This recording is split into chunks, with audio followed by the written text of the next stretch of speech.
A word to the wise. We are an explicit podcast tackling content with adult themes as well as entering spoiler territory if you aren't caught up with us. That point this week would once again be the entirety of the Red Rising saga. So if you haven't finished all 5 currently released books, maybe turn around now or prepare to be spoiled.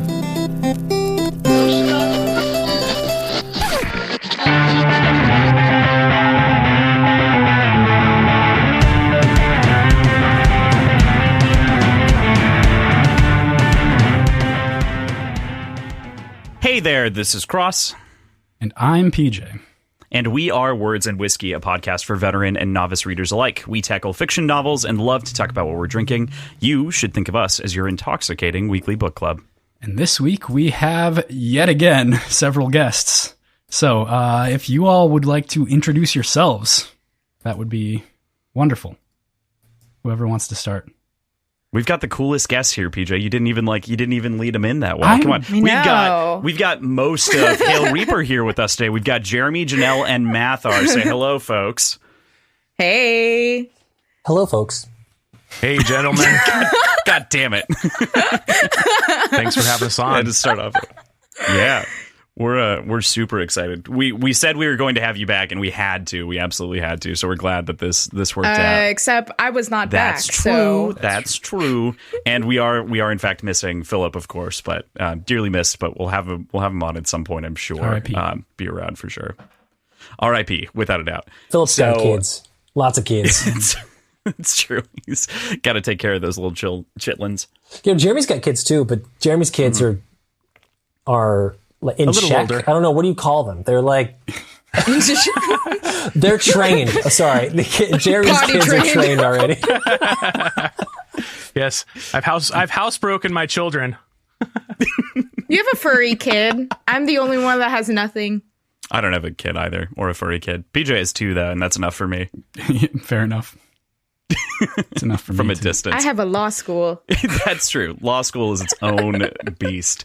Well, fantastic. So I think what we should lead off with, we're going to be talking about all kinds of things, but this is going to be more of like an imaginary exploratory episode, less on some of the specifics and more of some of kind of the larger universe as a whole. We got really into a number of nice parallel conversations in our last conversation. I think now with the full context of the universe, we can talk a little bit more about some of the fun going-ons that we'd like to see around the universe that don't exist yet. So that's going to be kind of the theme of the episode. But before we get into that, let's talk about what we're drinking. PJ, what are you having? I've got a nice cocktail called the Hanky Panky. And if you'll remember, we both purchased a bottle of Fernet Branca. And I have been actively trying to use it.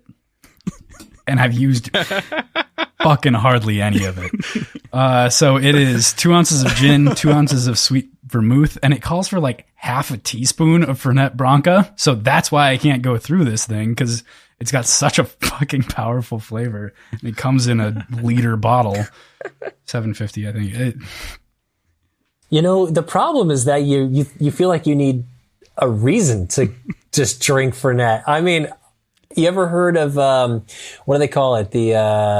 Oh God, it has an industry term too, where it's just a beer and Fernet. Oh God, that's it. Yeah, Fernet. I know exactly what you're talking about. Fernet popped into my life for the second time. The first being this cocktail, the second being in the Suicide Squad movie. And they ask for, at this, Costa Rican equivalent club, they ask for a shot of Fernet, or like just Fernet in like glasses. So they each get like a pint glass of Fernet straight up delivered to them. And I was like, that is ridiculous. Like, just in context. But oh my God. Oh, just man. drinking Fernet at a bar. Ugh. It's like the thing. I think it's like the most bartenders I knew in San Diego, that was like their thing. And they started putting it on menus, and you'd order.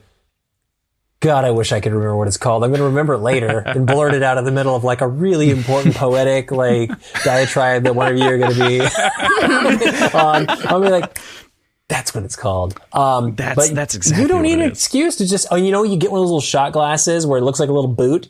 Because I think it has something to do with a boot. It's like a kicker or something like that. And you just pour yourself an ounce of Fernet, and then shoot it and then follow it with Shotgun beer of your choice. You don't have to shotgun the beer, but it's just it adds just a little bit of polish to it. You know what I mean? It like it fancifies it. Fair enough. Yeah, give that a shot. I have been very unlucky with my searching for cocktails with Fernet, so I might have to just resort to just shooting it. So that's all it's good for. I have heard of people mixing it with Coke, though. Interesting. So yeah, Fernet Coke. I don't know, but beer sounds probably better. Like you get rid of more quickly. I'm trying to also think about how to get rid of my bottle at this point. Now that we brought it up, because it's just sitting in my cabinet. Jeremy, what are you having? Yeah, I've not tried this, but just for PJ, I've heard you can actually mix 1-for-1 with squid ink. So if you possibly have some of that and you need to get rid of it. Well, squid ink pasta beads. That's right. Yeah, I think you can leach the ink out of the pasta using Fernet. It's an interesting tactic, but you might try. As far as what I'm having today, I went with a classic old-fashioned, garnished with a cherry and an orange, and made with Makers. Very nice.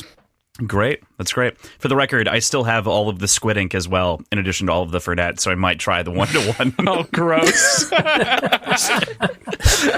It's sludgy, too. It's like you take a spoon. It's not a liquid. It's a solid or semi-solid. Oh, no. It's, yeah. Oh, whole thing. Janelle, what are you having? I am having what you told me to have a few minutes before we recorded, but most built it for you out of importantly, a very restricted list of ingredients. yes. What did we want to call it? We should call it like the Coppers. What was it? I don't know. Copper's Instead Conundrum. of like lawyers. That sounds there you good. go. Because go. Miss Janelle has a brief due today, but look at the vessel. Woo! It's a nice little howler mug. It's a howler cute. mug. Very cute. So, And what's your it very made limited of? copper You over do here. have to explain what it's made of. Wild Turkey whiskey bourbon Yep. and 7-Up and ice. Ooh, There you go. classic. Yep. Very important third ingredient. The ice is an interesting twist. Thank Janelle. you, Crow. I like that.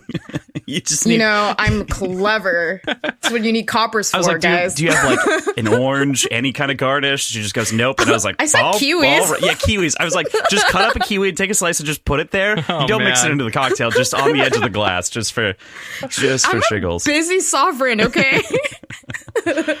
And then Mathar, what are you having? Well, I'm having.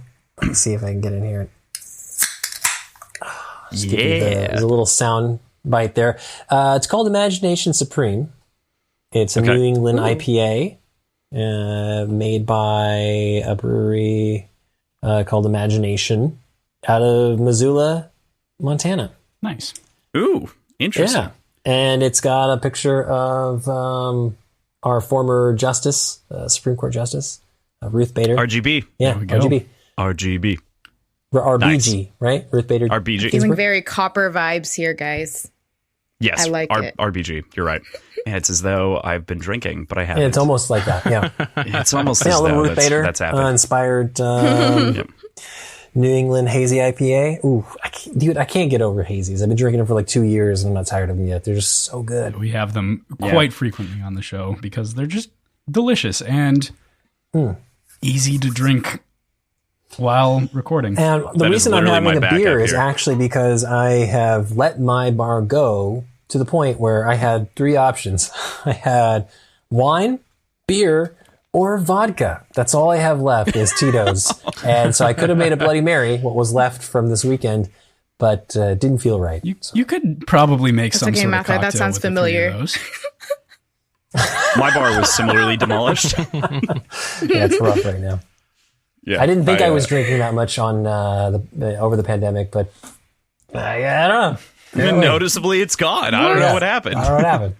It's no longer there. Awesome. And then I'm actually having a carbon copy of Jeremy's drink from last time, a Vesper Martini. So pretty straightforward.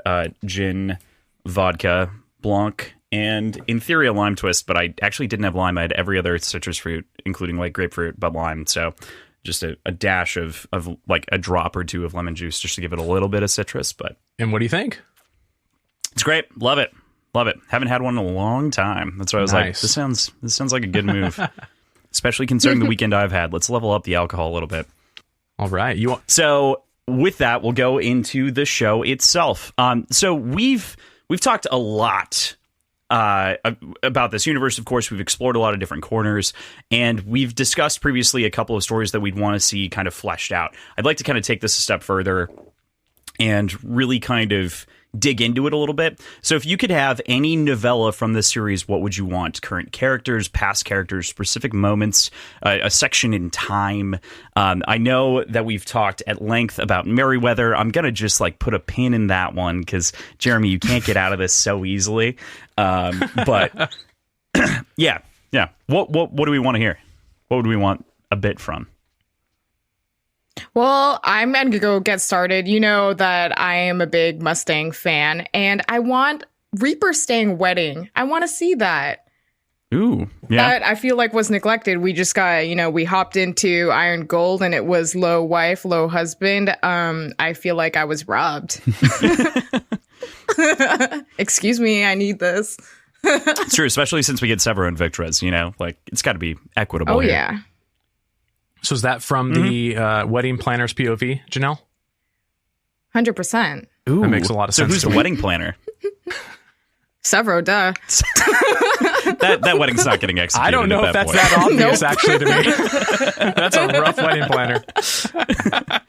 How do you imagine it? Yeah. How do I imagine it? Yeah. Well, first of all, dope cake. Has to be strawberries, obviously. I don't know. I'm thinking more of a really wild bachelor party. Well, especially if you have Severo Planet. Like, that's your only choice. Oh, yeah, 100%. Right. Wonder if, obviously, he's the best man. Who would be Mustang's, like, maid of honor, though? I wonder. Like, your gut wants to say Victra, but that's just not true. Yeah, that's what I was going to say, but it would have been Quinn. No, especially with the events in Dark Age. You think so? I don't feel like they had much interaction. It'd be some total, like, random. Because I think the idea... I hear what you're saying. So. Like, we don't get enough Mustang at this point. This would have taken place between Morningstar and Iron Gold, right? So we have no context for, like, who's really in her life. I don't even know if she would have had a maid of honor. I think she would have had, like, what do they call, like, a mate of honor? Yeah. Like, it would have absolutely been like Daxo. Yeah, I was just going to say Daxo. Like, that's... Daxo, come on, that's what I was going to say. This is the future. These people are gender fluid. I mean, like, things are on a spectrum with them, right? And so I think the idea of, like, that traditional of a setup is probably not going to make sense. When we think about it from the perspective of who raised her, right? Like, Kavix and Daxo, then it starts to click for me. Yeah, no, that makes sense. I think you're right on Daxo. My only other option, if we were keeping it in kind of the balance, was like it's got to be one of the Telemanus, girls that we haven't met, and that's like, that's not a better answer than Daxo. Oh, Theodora actually makes a decent amount of sense. Oh yeah, well, she would probably be the wedding planner. Let's be honest. There you are. Interesting. There we go. Interesting. I'd love to see Quicksilver being the flower girl. That'd be so pretty. Yeah, you really got to forgive a lot from the second trilogy to like go back Sophocles, and do this. Sophocles. They have to have a much better relationship. No, that's fair. No, that's good. I like the idea of Sophocles, this. 3 clones ago. That Sophocles will be the ring bearer. Okay. The 3 clones ago one. I like it. Okay, all right. Well, anyways, that's what I would like to see. I mean, there was they were still on rocky footing, I feel like, in Morningstar. I felt like that whole book was kind of a test because, they only revealed the big thing towards the end. I don't know if I'm allowed to say that. Yeah, it's a spoiler. We're and then all of a sudden they're full spoilers. Okay, well. Fire away. Well, I just wanted to see that more explored because they, from Morningstar to Iron Gold, they got really lovey, and I just wanted to see that more explored. Yeah, that makes sense. That's a good one. Unless they did just like a courtroom wedding. Do they have courtrooms in... I mean, a white wedding, right? In Mars. It'd be a white wedding, right? True. That was a bad joke. Anyway, A gold wedding? What? Billy Idol, it's fine. Anyway. A white would officiate the wedding, yes. Yes. Okay, what other novella ideas? What other pitches do we have out there? This is going to seem obvious for everybody who's listened to me on this podcast or anything I've had to say about this, but it would for sure be Ephraim, and it would be his time as like an investigator. I think like pre-rising, ideally a time when Trig is still alive. Like I would just have it be a story that is solely focused on him and his world. And so like there'd be lots of Holiday, there'd be lots of Trig, and there'd be like an incredible heist. And you just like have the coolest, like, and it would create this sense of conflict between like what he's doing and sort of where, I think the ideals intrinsic that like Trig represents, and sort of maybe even the conflicts with Holiday, who's a little bit more straight-laced. And so I like to see those worlds kind of colliding, maybe a very early version where maybe even a version of Ephraim that is still, and I might be getting some of my timelines wrong, like in terms of like perspective, but I think he was doing investigating at a time when Trig was still alive, right? Because he didn't join the Rising until Trig died. Okay, yeah. So he was doing that. Trig's alive. He's a little more optimistic, right? He hasn't completely lost his faith in humanity. He's not a complete misanthrope at this point. I really, really would just like, and it doesn't even have to be a big, thick, novella, right? Like, doesn't have to be a big, thick story, but just give me like 300 pages on that, and I would be so fucking happy. 300 pages is a thick story, all right? I guess it is. How many, what's a thick? Well, I think like a novella is like at most 200 pages. Okay, fair. Like, 200 pages, but Dark still, Age is like 900 pages or something like that. So, 800, 750 pages. So I guess I was thinking shorter, but yeah. Red Rising is like 350. So okay, so yeah, give me 150, 200 pages of Ephraim planning. Maybe not planning a heist, but maybe Ephraim busting a heist, right? So like he is on the other side of it. And maybe we see some of his experience that led to him being a really good freelancer. I know PJ has a lot of feelings about this because we talked about this for like 40 minutes the other day and cut it from an episode. So you cut this, I'll kill you. There you go, redemption. We did, yeah. Go. So Go. PJ doesn't know that it got cut, but it was because he was belligerent. Yeah, I don't remember that. Sorry, my bad. You didn't need to bring it up. You can't even remember I mean, he was staring off. He's like, "Did I talk about this?" And I was like, "That's why." Mm-hmm. Yep. Love it. Yep. That was. I love this idea. I love Ephraim so much. I want more from Ephraim, and his end is very unfortunate and sad. And that's the one that breaks me the most in Dark Age. But he was worthy, though. I'm not convinced he's dead. Okay.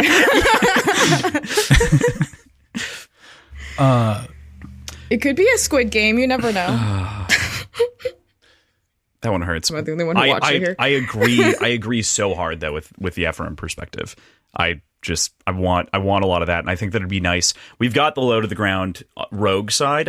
I'd be interested in what like the society looks like before a lot of this, like to kind of see, and like I think that would lend some, not credence, but it would lend a little bit of an interesting insight into like what Lysander is fighting to preserve even. So I think that you've got like a lot of different angles there. That would make sense. Yeah, I'd like that.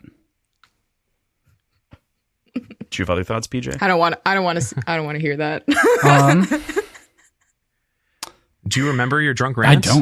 I don't remember it at all. You had such strong opinions about this. I have no idea what I said, Crossland. You were like, I want to know where he got the forge gun. You were very specific about how he got the omnivore. Anyway, I don't need to recount all of this for you. Don't we know how we got the omnivore? I think it was a gift from Trig.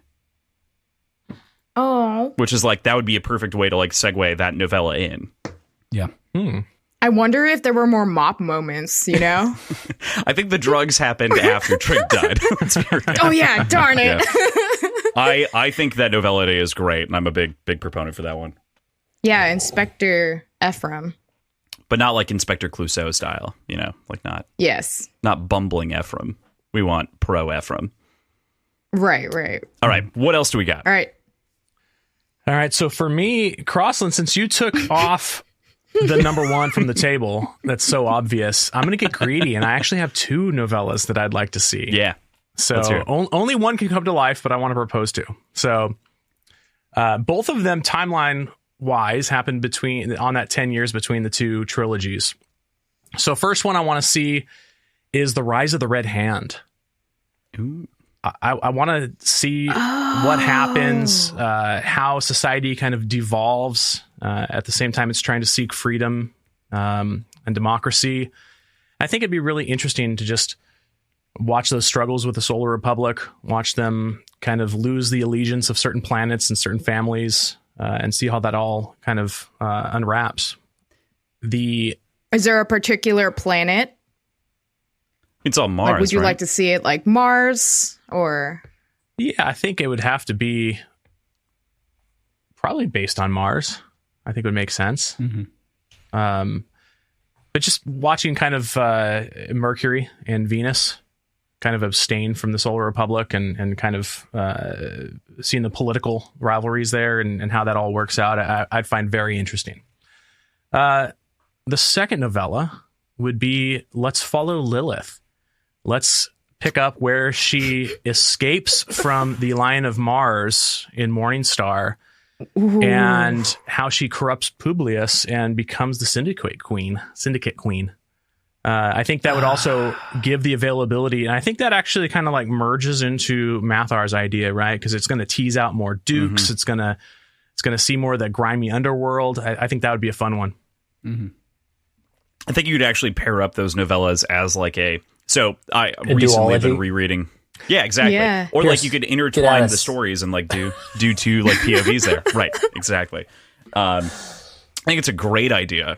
I would go with the second one over the first myself, but that's because you like hit a perfect thing that like there's so many questions about how she like took over the Syndicate, because we get references to it back in the original trilogy, and you know how all of that has gone down inside of Dark Age. I'm actually looking forward to my second read of this series more than the first, because the first felt like really overwhelming. I was in the middle of trying to like make a podcast, and all of the reading felt really pressured, and there was like this like need to like absorb more information than I could on a single read.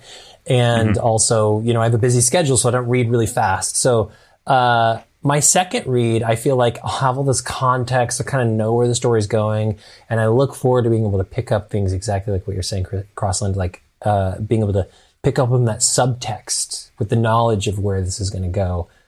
And that's where I think books like this really come to life for me, is seeing the deftness with which, you know, an author like Pierce lays the seeds for that future. You know what I mean?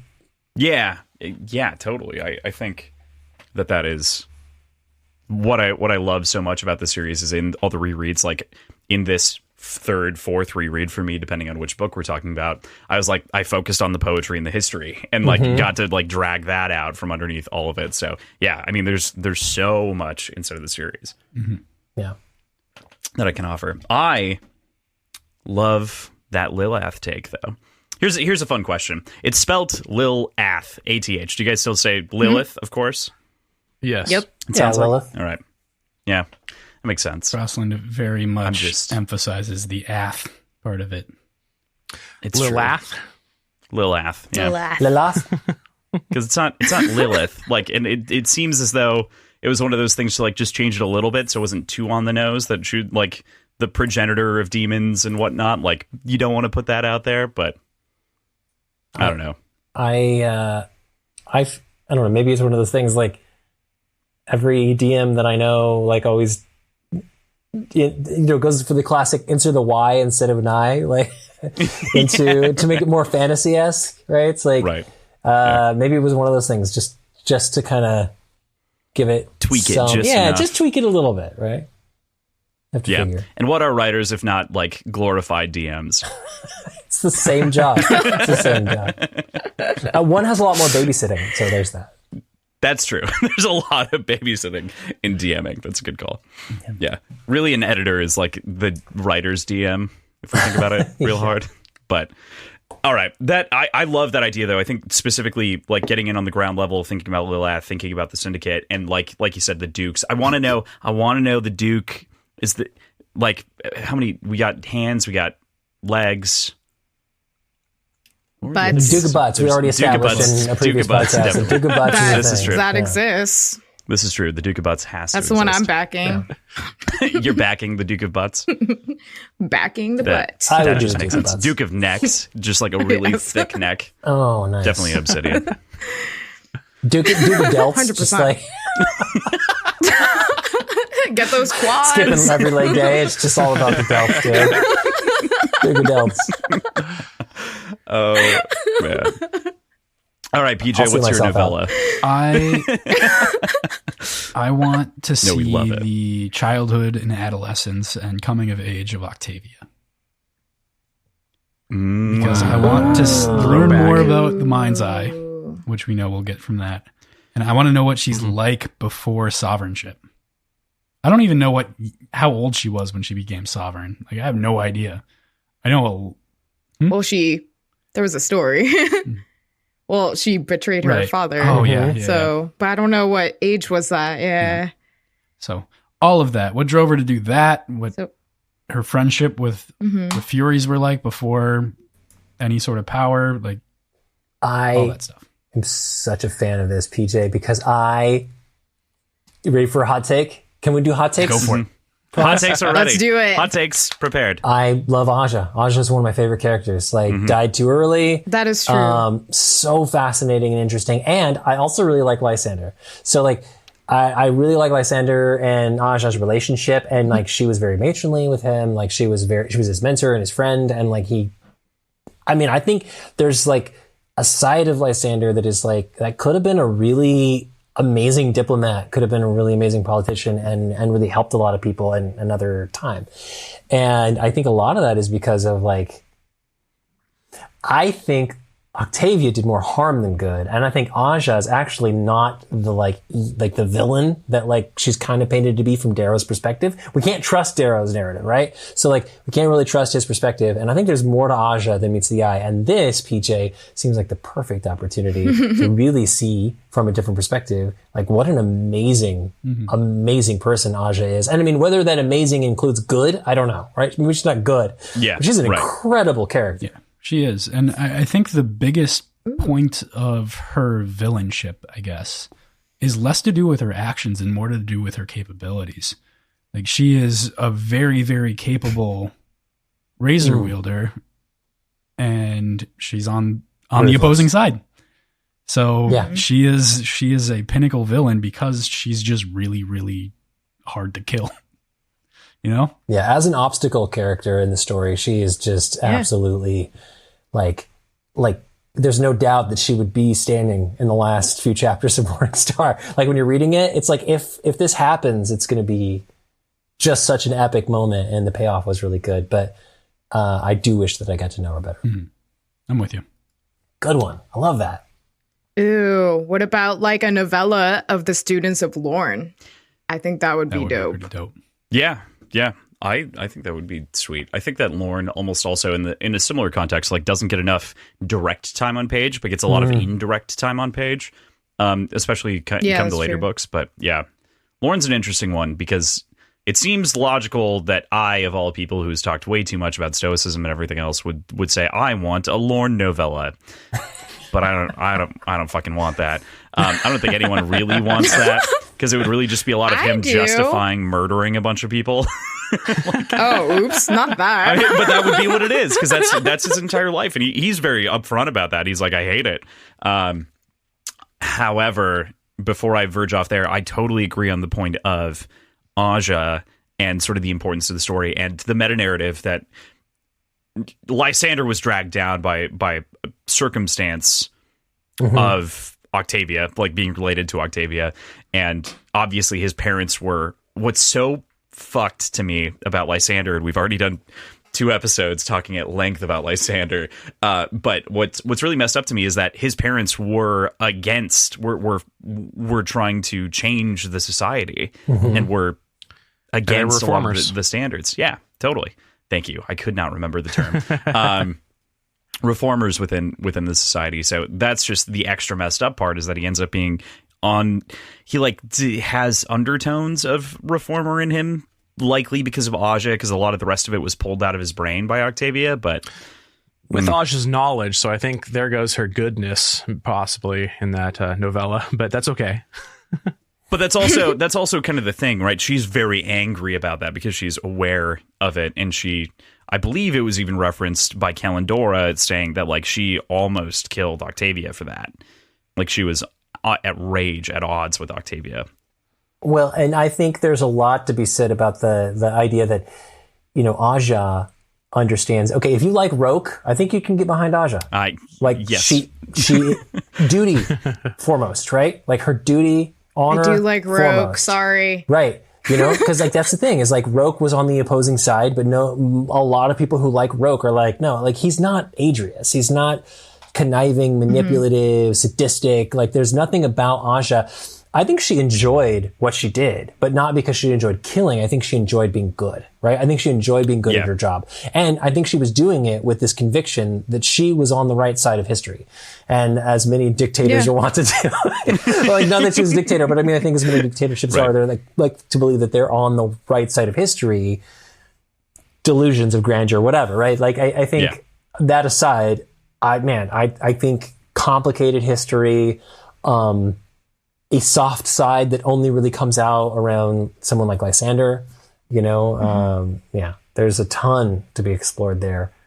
And I think it would sway a lot of people's ideas about her and Lysander, right? If you got to see that story, the coming of age. Yeah. I know you were focused on Octavia, PJ, so I don't mean to like sway from that. No, but I think Octavia's life shines a light on a lot of things that we don't really get to appreciate inside the series. We get to speculate on it, but it's not fully explicit, yeah.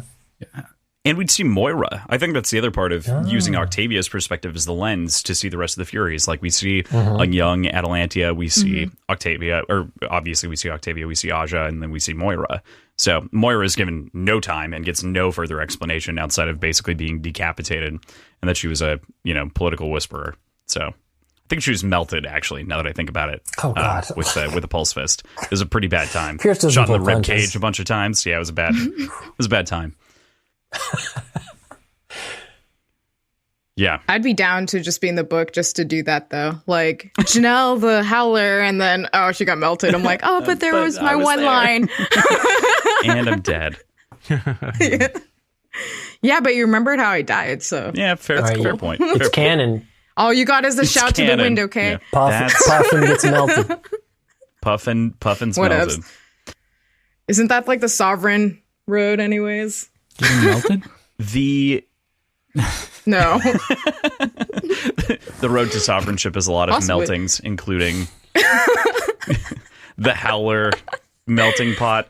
Anyway. I was just thinking about the Lilith, the heating of the fucking boiling who alive? Who was killed there? Min Wolf. And the wolf, but it was Min and a couple of other Howlers. Clown? Yeah. No. Clown and Pebble are missing. But I would go with, though, for my novella pitch, I want to see, we get this well detailed, but I want to see these specific moments. I want to see this like really felt out. I want to see the conflict between Nero and House Bologna, and I want to see beginning to end that entire story actually given its full weight.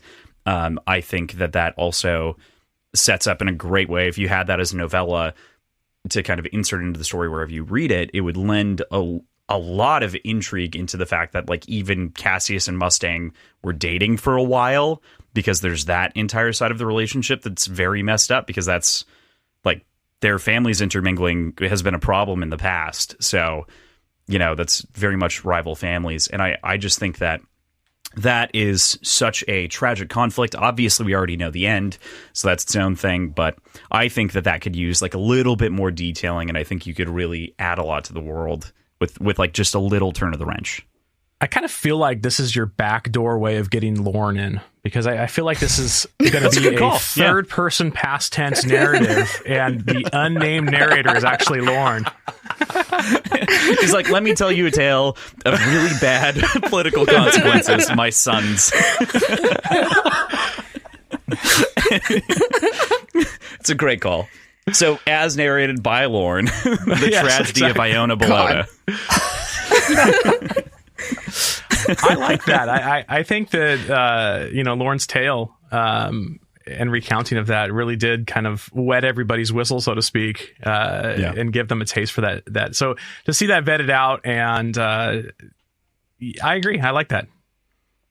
Yeah, I'm in. I feel very Game of Thronesy for that. I'm in, and I'm here for it. Agreed. That is like a Game of Thrones tragedy almost, like stacked inside of the story. Battling families, and I'm here for it. I'm here for all the grapes. So many grapes and mouths. PJ just wants an explanation as to why Fitchner's mouth had grapes in it. Doesn't make sense. Yet. He's still stuck on that. It still doesn't make sense to me. The grapes made sense in context with the previous story. Oh. It just became his like murderer's calling card or something somehow. Like that doesn't track for me. The House Augustus calling card. Yeah. I mean, and that probably makes the most sense, but he's not an Augustus. Well, but Adrius pulled it off, so did Roke. But I mean, Roke is really an accessory to the whole thing. Sorry, now I'm like mind blown. I'm like, wait, you're right. Why the grapes? I'm like, whoa. Fair enough. Are there any other novella? You should go with kiwis because I didn't get to use that earlier. There are no grapes. Now I'm going to try to get kiwis. Strawberries. Like, let's go. Suddenly the kiwi cast. There's so many. I mean, Cross, like I could think of so many other stories or novellas or, what's really interesting is with as many stories as you could tell in this world, right? Yeah. It like I can keep thinking of them. These all feel like things that if we ever get a TV series could be explored, right? Vignettes, things back, like flashbacks and subtext and things like you can get from something like that you can't get necessarily from a book or another medium. I feel like that is, that it's rife with the potential to explore a lot of these things that were left out of the books. I think that's what will separate a series from just a retelling of the books, right? Would elevate them. I think you're entirely correct. And I also think that is the space that a TV series should occupy, is really an expansionary one. You can cut some of the minor details. Like you can just cut Leah's character entirely out of the story and no one would care. As they wouldn't know or they wouldn't care. They wouldn't. Well, take alert. It could just be a girl in the distance and he's like, I like her. And then she gets ran over by a horse and he's sad. And that's the same thing, right? Like, what other character building? Leah is very fridged in this story. Let's be real. She's a very fridged female, unfortunately. But yeah, anyway, I do like Leah. I'm not shitting on that entirely because I also like Roke. So I have to at the very least. Are you sure? Well, I didn't just roll her firmly under a bus, but. I got another a horse. We probably don't have time for it, but I have another hot take for you. Talking about time for as many hot takes as you want. Let's do it. Here we go. Let's do it. I say with the TV series, don't just cut Leah out. Cut the whole first book. Like, oh God! I'm sorry. Hey, we did that Institute thing and whatever. No, I mean, it happened, and it's important, and we'll revisit it. But I mean, Hunger Games happened already, and that's basically you start with that, and everyone's going to be like, "Oh, this is a Hunger Games ripoff." Just don't do it. Just don't go there, right? And like, I think it's deeper than that. But my thought is, you start the series after that. You start it with Golden Sun. And then the subtext and the background and the history of everything that happened in book 1 becomes apparent and is explored in the first season. But from the perspective, the current timeline that we're in is Golden Sun on. And we don't know that Darrow's a red. And the viewers who haven't read the books don't know that Darrow's a red. And that reveal is, I think, that's TV shit right there. That's like some cliffhanger, like, what? Darrow's a red? What? You first 3 or 4 episodes, you totally think Darrow's a gold, and then you find out when he has a meeting with Harmony or something like that, right? That then suddenly you're like, oh shit, Darrow's not who we think he is. I've got a hot take. Well, he does reveal himself to Severus, so that's it. That thing, yeah. I've got a hot take that builds off of that. I think if you cut out the first book, nobody fucking cares about Severo.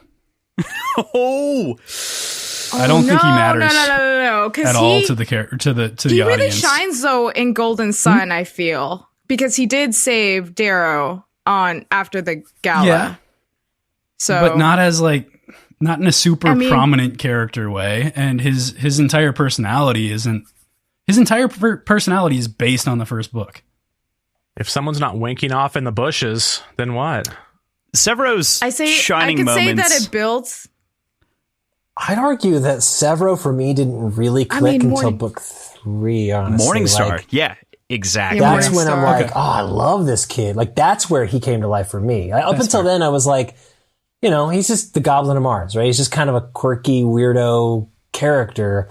But comedy, violent. The moment they fought and then like reconciled in the hallway, of Morningstar, right there in Tinos. And that was the moment for me where it was like, I was so worried that whole book was going to be like a Harry Potter book 5 type situation where it's nothing but just like two boys complaining and fighting the whole book. Like, I don't have time for this. There are way bigger things going on right here. Like, and the fact that they got over their shit, they put it behind them and they moved on, and they buried it and there was nothing left. Although I think it's clear later on there may have been some things left, but for the most part, they left it behind in the story. Like that's where I was like, all right, cool. I'm sold. Severo's dope. Like, he's kind of wild and unpredictable, and his element of chaos in the story is a breath of fresh air. Yeah. You guys, we wouldn't have the Howlers without him. He is the OG. He was the one who went out and got the wolf cloak. Got the wolf cloak and then got the whole Howler pack.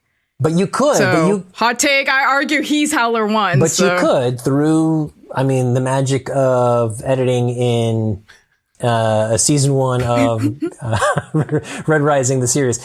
Like, you could totally, like, when you first meet Severo, like, you don't really know who this person is. I don't think you need the context of the first book when you first meet them. There's so much action in Golden Sun, like the first few chapters, like, there's so much that happens.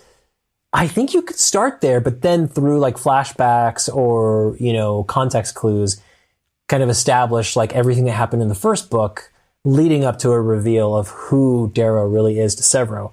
And that moment would hit really, really hard. And I actually could see that too. I'd take it slightly differently. Just a small change. I think that I would do the Institute as the first half of season 1 and the Academy as the second half. And that way we get kind of like a fill out of like why the spacefaring shit matters. We get like a little bit of those moments of like intense violence as we understand the culture, just like a little bit. And that way you still skip the first part of book 1. That's the first episode. Like, just the first episode is like that entire like sequence of like the death of EO going into the carving. Like that is, oh my goodness. That is your kickoff of the first episode. Are you going to carve in episode 2 then? I think you carve it in episode 1. It's gonna be like a Rocky with him monologue? on the table. Basically in episode 2. That's what he's coming out of the other side. You're like, holy shit, what the fuck happened to that kid? And then, you mean like Darth Vader coming up and that's okay. So so again, this is just me putting my producer hat on. I would totally make the video of his carving. Like, I would cut all of that out of the story until the point at which, like, he showed, like, people see it, right? That's like, a good point. They find out that he's carved in a TV series. I feel like the reveal to Severo and the reveal to like the public that he is a red carved to be a gold would hit so hard. You'd have like every blog talking about it. Like, I think in a book it works, but like in a TV series, I think all of that stuff. That's a good twist to keep. I think so. I think you want a little bit of that, and I'd be curious to explore the ways that his relationships with the Golds, it would endear you so much more to all of the characters in the relationships that he has. The only thing, the area where you get kind of sticky is like anything to do with Dancer or Harmony, but I like your idea of starting with the Institute, then going to the Academy, because he goes so long without any contact from anyone of that world that literally the first time he does, you as a viewer would be so confused. Like, what? Wait, what? no, he's a gold. Severo Why is he knows? talking to his Yeah, people? Like, what's right. going on, right? And then to find out that he's red and him revealing it to Severo, I think would hit really, really hard because, Yeah. you're right. There's a long period of time in which he has no contact with anyone from that world. He's just gold. Yeah. That would be the season 1 finale stuff. Yeah, exactly. That's the season 1 finale. Wait, I'm seeing this. And I can also see, like, I know you brought up Hunger Games and you know how they did, like, the history or whatever. And I could see that since after the Institute, since it's, like, recorded and stuff, that you would put, like, little promos out and we could get context back then, you know? That's but we a good don't need call. to actually, Yeah. like, be live and see it. Like, look at the Starship number Trooper 1. style. Like, Yeah. intercut it like 100%. fucking commercial Yeah. clips inside of the series. That'd be wild. Well, you got to I like see roll in it. like the hollows and the politics of everything, Yes. and like media is a huge thing. Sorry, total rabbit hole, but that's great. No, I No, agree with now that. I'm I'm like, ready to like PJ. do my I treatment love of this it. and just send it to Pierce and be like, all right, Yeah, look, right. we figured it out. Here you go. we got it. We got on the Words We of Whiskey cracked show. this We had a beer. We figured it What do out. you name the show then? Call HBO. Let's go. Because I don't think you can call it Red Rising and expect people to be surprised. Ooh. No, you can because the rising is happening in the background. Okay. it's still happening. The red rising is a thing untied to Darrow. Okay. And then I would like to propose that we don't hide Darrow's like pre-gold perspective, but don't tie them together because he looks like a completely different person. So we have a shifting back and forth, and we don't know as viewers that it's time jumping. We're just back and forth between a red and a gold character. Damn, Right, that's like the PJ. first episode of Chernobyl. Yeah, good call. He just got it. PJ got it locked in. And we're like, oh my gosh, that's You're him. like, this whole time I thought Red Rising was talking about this terrorist group that's like rising in the society that's like creating an uprising against the gold society. And our main character who we love is this gold character, Darrow, who's like kind of altruistic and a reformer among golds. And it's like, oh shit, they're the same person? Like that's... The end of episode 1 is the hanging, then, and then the beginning of episode 2 is yeah, the we see institute this and the red draft. all sad. And then, like, we don't get the connective tissue until later. That stitches those two ideas together. It's like we're a writer's room all contributing the people over the who would course put of that this together podcast would feel so episode. smug. Yeah, you'd be like, You're ah, we just know. feeding them. You can never Fucking knew name. it from episode 1. You can never let Darrow's name be said as a red though. That's true, because he kept it. No, instead what you would do is you do the Andromedas Reaper. name. The Andromedas name that Cute. he was given, because he did have a name that was given to him by Dancer, and then he can take the other name later. Okay. Because there was a name, he was given Al Andromedas, but there was a first name. I don't recall what it is right now. Wasn't it started with a C? I would That call sounds- Gold that him sounds Darrow, and I would call the other version of him Reaper. Yeah, that's what I was gonna Interesting. say. Yeah. Like, because he's known as the Reaper, and he is known for that after the Institute, and that's where we're starting. So It's you tough. could still It's call we're not him there yet. Darrow. We got to workshop Yeah. it a little bit more. Got to workshop it We'll a do little a bit. focus But group. we're on. But we'll get I there. think I think the speed We're in a good bump place. that I'm most curious about. I don't understand how you're going to surmount the fact that anybody who Googles it or listens to a podcast doesn't immediately find out everything and the entire It's because we're not releasing this spoilers episode. ruined. And we as content creators are going to go on like a campaign to educate everybody about what's really going on. Well, the thing is like, fair I point. mean, okay, so, I mean, Game of Thrones came out, and I had not read all the books, and I definitely didn't Google all the plot points of Game of Thrones. Like, you know, I think that's Everyone the idea. should have known that the Red Wedding was coming, but no one did. I didn't know the Red Wedding was coming, for sure.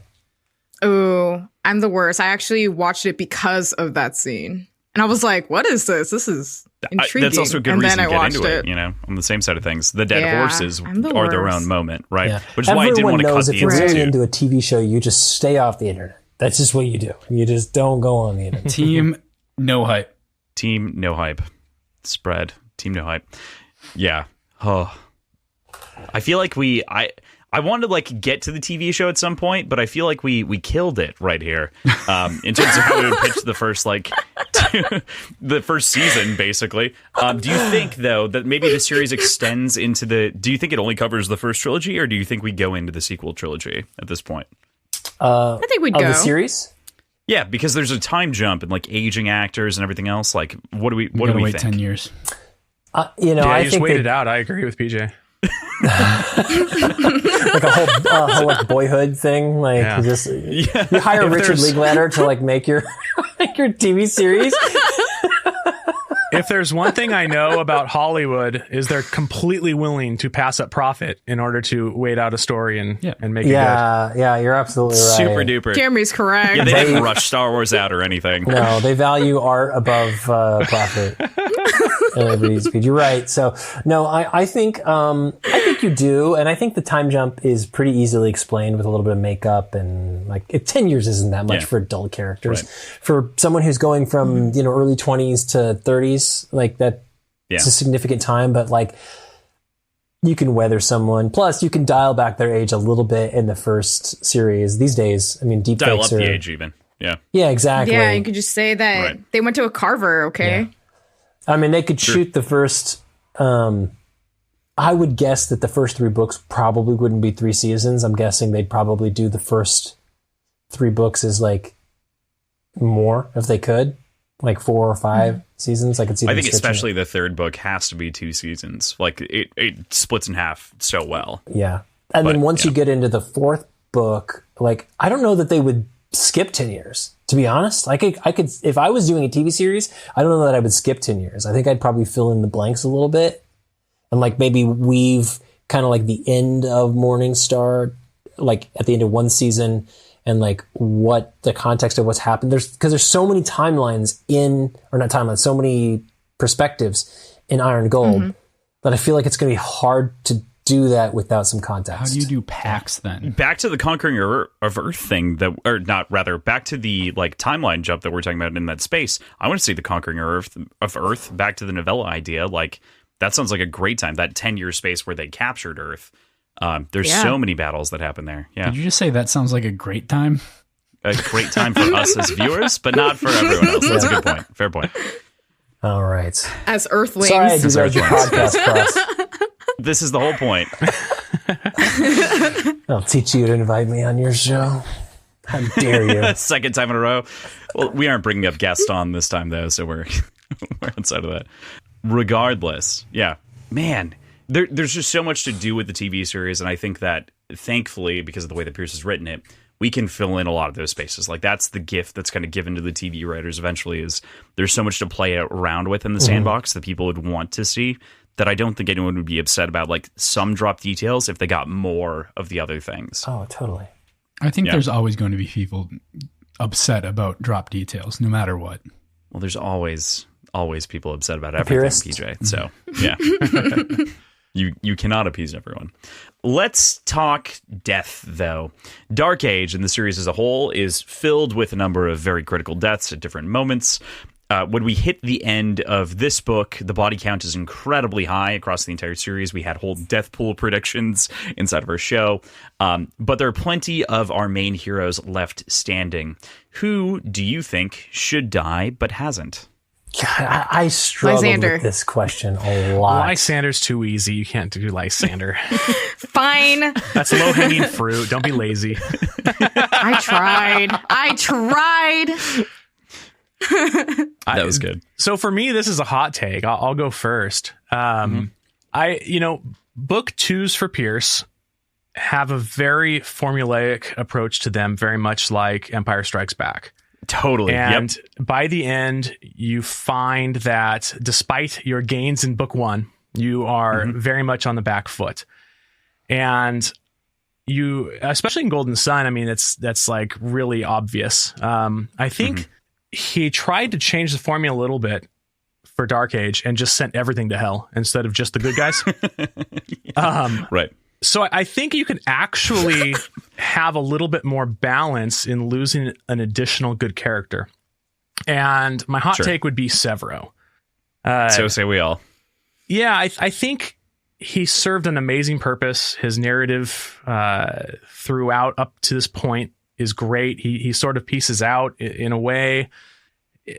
So I don't know if I choose Severo, but he's one of my options. The other one is Cassius. And I think I would actually ultimately land on Cassius. I think that he sort of waffles, right? He's like good, then he's bad, and now he's good again. And I kind of grow tired of that back and forthness. So I think when in the end of Dark Age, instead of sort of rescuing and, lifting Darrow off, maybe he could have made the sacrificial death move and kind of had a redemption arc and just ended it there.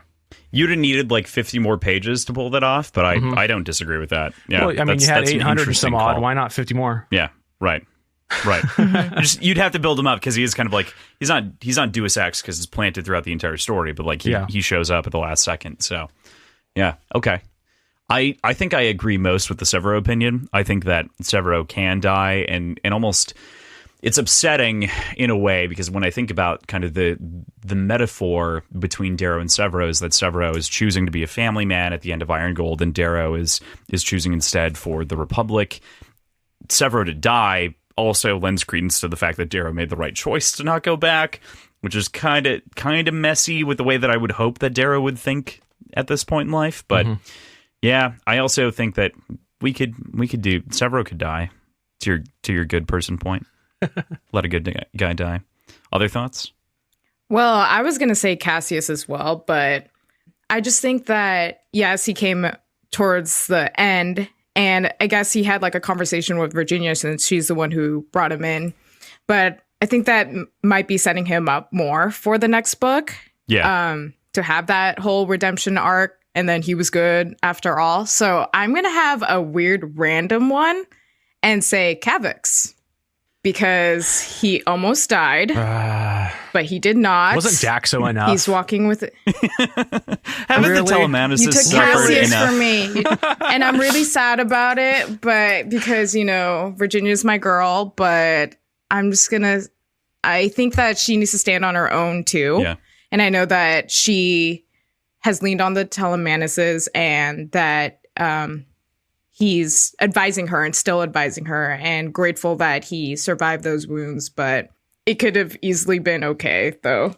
Don't hate me. Sorry. That was my pick as well, actually. PJ, you were going to say that too? Yeah, what's your reason there?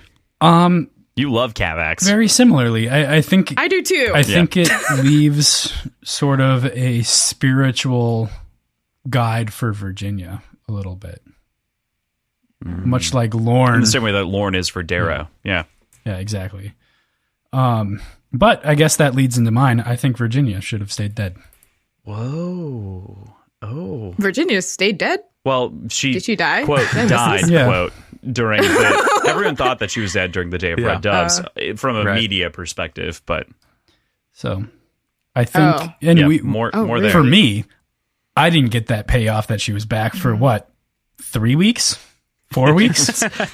You were like on the hook for that like for 3 weeks, I think. Yeah, in the show. PJ, what would that do for the story in your opinion? I think what it would do is completely change how Darrow has to go forward because he is now a single father. Ooh. I don't know. I think pairing that with he's killed 2 of his wives.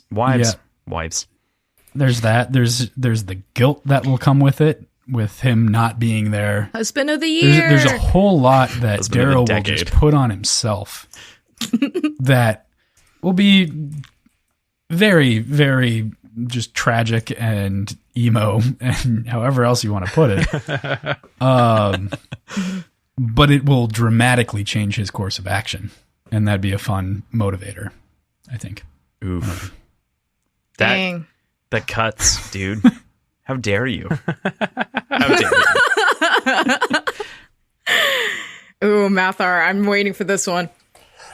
So are we saying, I have to clarify something. Are we saying that who should have died in Dark Age and hasn't? Or are we just saying like who? Or in the series. Next. Okay. Yeah. Like either like should have died before, should die in the future. I mean, you're not going to like my answer, but Darrow. I think Darrow That's book has to 6 die. for sure. That's a reasonable answer. I think that's not even a hot take. That's like a regular take. Yeah, I just... That's so funny. My favorite thing when we had Pierce on was Jeremy was like, so when's Darrow dying in book 6? And I was like, what? Yeah, I mean, it's not very creative, I guess, but I don't know, dude. I can't think of... You worded the question in a very specific way. Who should have died? Mm-hmm. or who should, whatever. Call it as you will. I was talking past tense, not future, but well, I mean, name the who future. should die, not should have. Sure. It's not the have, it's the should. Not who would you kill, who should die. I love being torn apart for grammar. This is my entire life. No. So. And you're not being torn apart. I'm just saying, like, that's where my brain is, right? This is like, who should die? Well, Darrow should die. Like, Darrow deserves to die. Like, Darrow has killed millions. He's led many people to their deaths. I mean, he is, and over like let's face it, like, he's done this whole thing. Like, he didn't care about like equity or reformation or any of that stuff. Like, he cared about EO and was pursuing this whole thing as part of EO's dream. So while it's much bigger than him, the fact that he should live while so many die is an offense to me. Like, he survives so much shit and so many good people die. I mean, he flipped the switch on Orion. That shit fucked me up. Orion was somebody I loved. I loved that character. He flipped the switch on her. And not that he had any other choice, but did he give himself another choice? Like, he put Orion in a position to be captured, to be tortured, traumatized, and then he put her back on the bridge. Like, he makes these choices because of what he needs in the moment. And people fucking die. He is the fucking Reaper, right? Death is his shadow. Truly. If anybody should die, it's Darrow. You've like nailed my argument as well for the at the very end of Dark Age, and something that we were building to even like our Iron Gold episode. PJ didn't know this. You also didn't know this because you hadn't read into Dark Age yet, Mather. But like the idea that the Reaper dies is a huge deal at the end of Dark Age. When that scythe breaks, that's when I'm like, hopefully that is the death. That is a signifier that Darrow is going to have to go through change again in order to win this war, and it cannot be just one of sacrificial lamb after sacrificial lamb to make the goal happen. You're saying the Reaper needs to die. So the Darrow can live. I think the Reaper died so Darrow could survive, and then Darrow has to sacrifice himself because he has to. Yeah. You know, like, I think Darrow does die, to your point, at the very end of the story. But I think that... So you think Darrow's dead and not the Reaper? No, or I think Reaper's the dead? Reaper died at the end of Dark Age with his defeat from Lysander, with the breaking of the scythe. And what I'm saying is that now he has to choose to go back to his friends and let, like, the group lead and, like, think together, because Mustang was always the best tactician. Yeah. Severo did a great job playing the back alleys. Like, you need to play all of your cards in your hand, not just your own aggressive hand. I mean, he had a freaking heart attack. Right. Like, because he was just playing the aggressive card, which is all of Dark Age and Iron Gold. So now the Reaper dies. We can hand off that torch. That can be done with. And Darrow can go, oh, shit. I've been doing this wrong for a decade, and I fucked up. And then at the very end, he's like, okay, the only way to make this work is for me to burn out. He's like this military savant who's done a really, really, really bad job of being a military savant. Like, he's gotten lucky so many fucking times, and at the expense of so many characters. Without Darrow, Ragnar would be alive, right? Like, that fucked me up. I'm sorry. Like, Ragnar's death is the one I want back. Huh?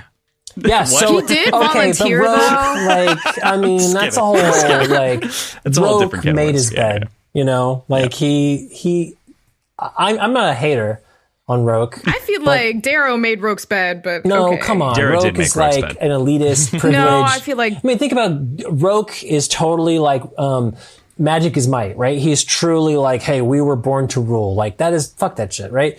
Like I just mean that like Rogue knew what he was doing. Right? He knew the risks. Ragnar did know what he was doing. Ragnar is so innocent and yet so bold and brave and like naive. I mean, he comes from a background where he's been lied to his entire fucking life, made to believe someone like Darrow is a literal god. That's why he followed him in the first place. And then eventually his eyes are opened, but too late. That's a tragedy. Yeah. That's so fucking tragic. So I would take that one back and trade Darrow in a heartbeat. But without Darrow, yeah, his eyes would never be open, and his entire existence would be an enslaved killing machine. Let me ask you this. Is it possible that without Darrow, the Rising still would have happened? Maybe. I don't think so. They tried. I think so. They had multiple irons in the fire, so to speak. On a long enough timeline, it happens. I think that's the reality. If Darrow had died earlier, in the story? If Darrow died in Morningstar, No, I don't I think think it does. maybe Ragnar would be alive. Ragnar might be alive, but I don't think they win. You know, like that's the tough part to like call out there, because they were clearly when they sail on Luna at the end of Morningstar, they're clearly undergunned. Like they're, you know, they are going to be destroyed by the combination of the armadas when they're surprised on the other side, which is why their gambit to kill. God damn it, I said the word again. To kill. Do we have a counter? Can we get a counter on gambits or in the series? You're in timeout. Ugh. I was doing so well for like 2 episodes, which is not so well. But the entire idea of like the way that they went about getting Octavia and killing Octavia and Aja and whatnot was a move that was just very singular in purpose. It was very much to take out the leadership, to hope that everything else would fall apart, that they could pull something out of the ashes. So I think I'm gonna put in something here. We already had a time where he wasn't around when he was captured by Adrius. Yeah. And did it do okay? It didn't. So Well, Severo was still. like I feel like for some reason they needed him. You know? You know what? You're right. I mean, I'm not here to question Pierce's Severo is a piece of shit. You're right. writing. I didn't say I love Sorry, Severus. I bet. Yeah, I'm not here to question like Pierce's decisions, but I mean, he did pull Ragnar out of a hat, right? This is clearly like not just like, oh, this has to 100%. happen. But I don't mean I would trade Darrow's death way earlier in the story. But I mean, I would like trade Darrow and the rest of the story to have Ragnar back. And that's strictly emotional, right? That's strictly an emotional response. But I found Ragnar to be like such a ray of hope in the story that when he died, that was kind of it for me, right? Like I've felt very little hope for the finale of this thing since then. It's all kind of been downhill, but that's because it's a tragedy. That inherently is what it is. It is a tragedy, right? Front to back. Yeah, I think to Cross's point, though, to kind of bring this full circle, though, with Darrow, I don't think he deserves to die. You know, I think everyone's fallible. I think the sins of his past are what they are. But when he tries to lay that down, when he makes the pledge to become a better father and husband, I think what Book 6 will hold is that that's impossible for him. I think that ever since he got carved, he's just been a war machine. And I think that's part of his tragedy, is that he cannot fulfill that need to be a husband and father. And if you wrap it up with him being unable to fulfill that, that's a bad storyline. That'll leave everyone with a bad taste in your mouth. So the only other opportunity is to kill the character. What if you carve him back into a red?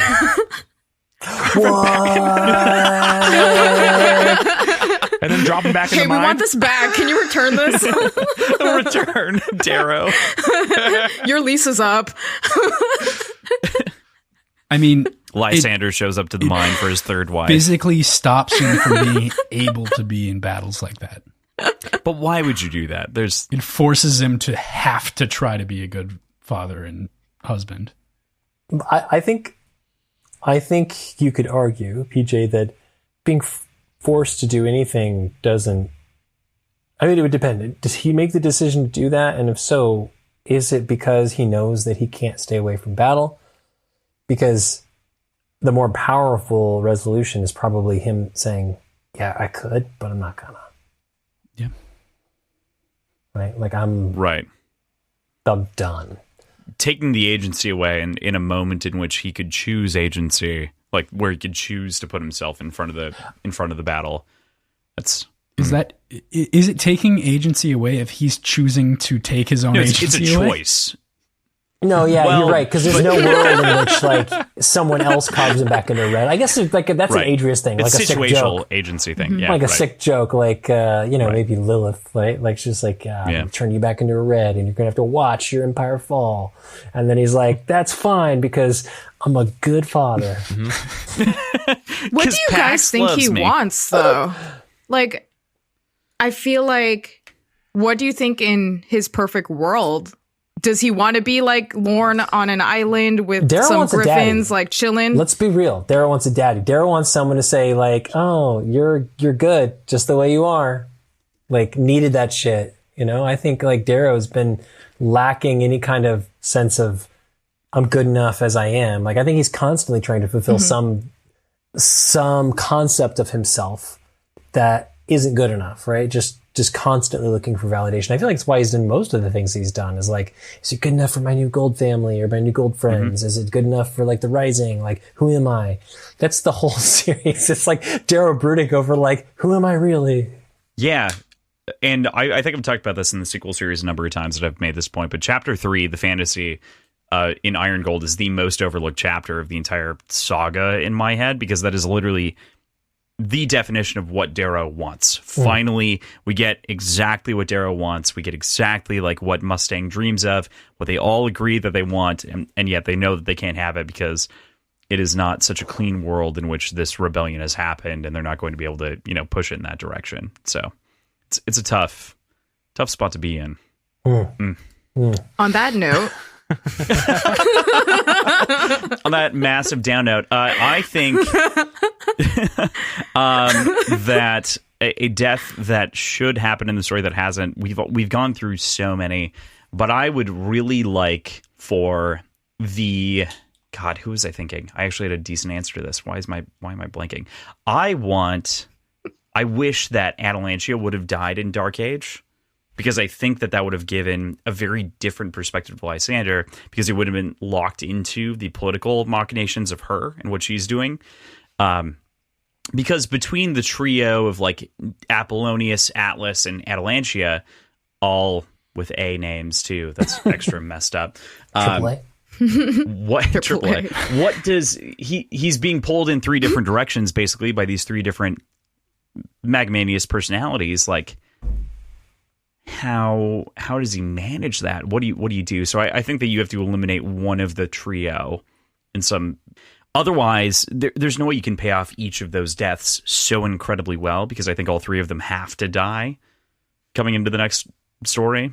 I don't know how you manage all that. So I feel like one should have died before. I agree with you. I think Lysander's on track for a redemption arc. I think that totally is yeah. I think reasonable to expect something like that, especially with Cassius being alive, right? Like, I think like the idea of Lysander being on that path through to the end just doesn't really make any sense, in my opinion. But especially because Lysander, I mean, you have to realize, that Lysander is traumatized, literally dealing with the trauma of watching his grandmother die, like not having his parents, watching his grandmother die, his mentor, his friend die, and then being taken into captivity by someone who's a traitor to their kind.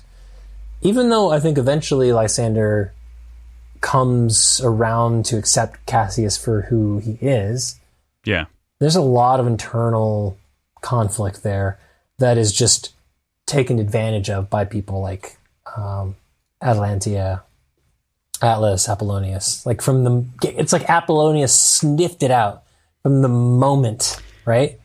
That like I think even Lysander's internal monologue was like, he's trying to like bait me, right? Like I'm going to owe him something if I take this, right? And refuses. So it's like, I think Lysander feels vulnerable all the fucking time and doesn't know the own machinations of the society from which he was born, to be able to feel well, then why speak on it? That's my issue. I just have issues with just having such a strong opinion. Fake it till you make and like it, baby. That's it. I don't agree with that. I mean, you don't agree with it, but that's the reality. As I think there's like this sense of like people like, dude, like I gotta. It's like, but you don't know, so yeah. But he's got to feel like he knows. Like the thing is like in Gold Society, it's like you don't pretend you don't know something. You don't admit that you don't know something. You don't admit that you don't belong there. Because the minute you do that, you're written off. Like he doesn't want to be a pixie. He'd be scarred if he could, right? Like. But the thing is like in a different society or a different world, he would have been fine being who he is. But without that parenting, without that upbringing, without that foundation, how can he be?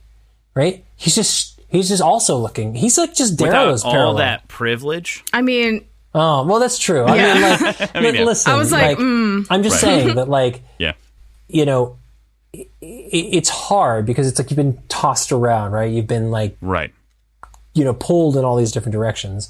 So just it's to still your not point, a fair hand Crossland, for him. It's not. But I think if you remove one of those voices or one of those influences at some point, then it does make a big difference in his story. And I think you killed the auntie here in the story that he's sleeping with. Personally, it's my choice. Hello, auntie. Yeah, I think that one makes the most sense. On Cross, the wall for sure. in the family portrait, like get rid of that for sure. Remove that from my brain immediately. What if Ajax kills her? How dare you? I hope so. Actually, Out of like revenge. I don't even. Out of rage. I think that's reasonable. I mean, lover spat, right? That's another blow to Lysander, honestly. Like the fact that like his childhood friend hates him because he didn't kill Cassius. Like, Gold Society's fucked up, y'all. Like, I don't think that's the reason why he hates him. I think the reason he hates him is because he's fucking his fuck buddy / aunt. His actual aunt. It's Ajax's actual aunt. well, like when does that happen? I mean, didn't Ajax like turn on him from the very beginning of like the minute he Dark finds Age. out? Yeah, that's true. Yeah. That he's back. I mean, like as soon as he finds out that he was a captive of Bologna, and or wasn't a captive, but like willingly went along with him, that's like where he turns on him. Yeah. Right. Yeah, that's true. That's a good point. It's fucked up. There's no loyalty in that society. But doesn't he have some resentment though? Doesn't he have some resentment though from Maja? I thought that he mentioned that a few times. I think he might That have. too. Yeah. I think you're right. And then, I mean, it doesn't help. It's like, okay, then you took my girl, so My girl aunt. Our aunt? it's still okay, awkward, but I didn't write it. My girl. It's a very fluid society. It's That's super. we've established Made that as comment a couple of times. very fluid. The Very. rules are different. Yeah, they do discuss incest early On that as note. being like a part, kind of an unspoken part of Gold Society at one point, don't they? Yes, especially within the families. Like they're breeding people into the families. I think early on they discuss kind of the houses more in Golden Sun, but it never really gets expounded upon too much because we lose some of the political intrigue of Golden Sun between that and Morningstar. Morningstar focusing so much on the action, we lose some of the world, but that's okay. Yeah, but there's some of that. It's just not quite, fully there. So let's talk about ships, because that's fun. What relationships would you want to see given some time at any point in the series? Are there any that you want to see? You fucking have a little boat? How dare you? You have a ship. A little fucking ship. How dare you, PJ? I like that, PJ. I think it's obvious. We were just talking about it, like Sander and Atlantia, right? You want just more of them. Like, That's it. Clearly. That's the one right there. yeah. How dare Clearly. you? You read my mind, Mathar. Thank you. I'll see myself out. I swear. Look, Rona and Alexander needed more time. I'm sorry. I wanted that. I fell for that. Yeah. I need that. I just would have liked to. I do. I'm like, you know what? Shoot your shot, girl. I mean, he liked you too. I wanted to see that. All right. And it was like an actual, like, it kind of just like took me back to, like Severo, like a gold falling for a red. I mean, they knew who each other was and they still, had feelings for each other. I wanted to see how that different gold and red interplayed, actually. Yeah, I'm going to jump on board. I don't really feel like I got to know Alexander like enough to really say that, but I did like Rona. I really wish that I got to know more of her. So like some kind of relationship or perspective or something that like dived deeper into her. Like, God, imagine being like niece of the Reaper, right? And like being Oh, yeah. or was she cousin? Correct me if I'm wrong. Niece, yeah. Niece. Niece of the Niece. Reaper. And like having to live up to that among golds who are like, top tier physique wise, mentally wise, like hard to compete with. Like, and the fact that she attracted the attention of a gold, I think says a lot about like. But of Arcos, no less. Yeah. Like, Yeah, I think says a lot about like her force of personality, her charisma, her abilities. And I feel like just give her like Like, if we want to like ship Rona, give her like a few other relationships, right? Like, let's see like everyone she's dating. Ooh, yeah, she can play around. Rona can play around a little she's bit. Gotta like, be able to like have she's her strong. pick. Yeah, it doesn't have to be like straight to Alexander, because I feel like you could do better, right? Dude, she went there though, and I'm like, you know what? Good for you. But she Like, just I like didn't you. have like she didn't get to really like play the field. That's all I'm saying. yeah, fair point. Fair point. So I'm actually on board with Janelle on this one. I would have liked to see Yay! Rona and Alexander. I think it makes a lot of sense, but to kind of put a spin on it and actually address exactly what Mathar said is that I didn't know Alexander enough. And a lot of people felt his death a whole lot more than I did. I mean, Philip's favorite character in the series is Alexander, and I just don't get it. What? And it's not like, and it's not something where I don't agree with the choice. How dare he? Yeah, it's Rogue. Everyone knows it's Rogue. But like, it's not that I don't think you can have that as your choice.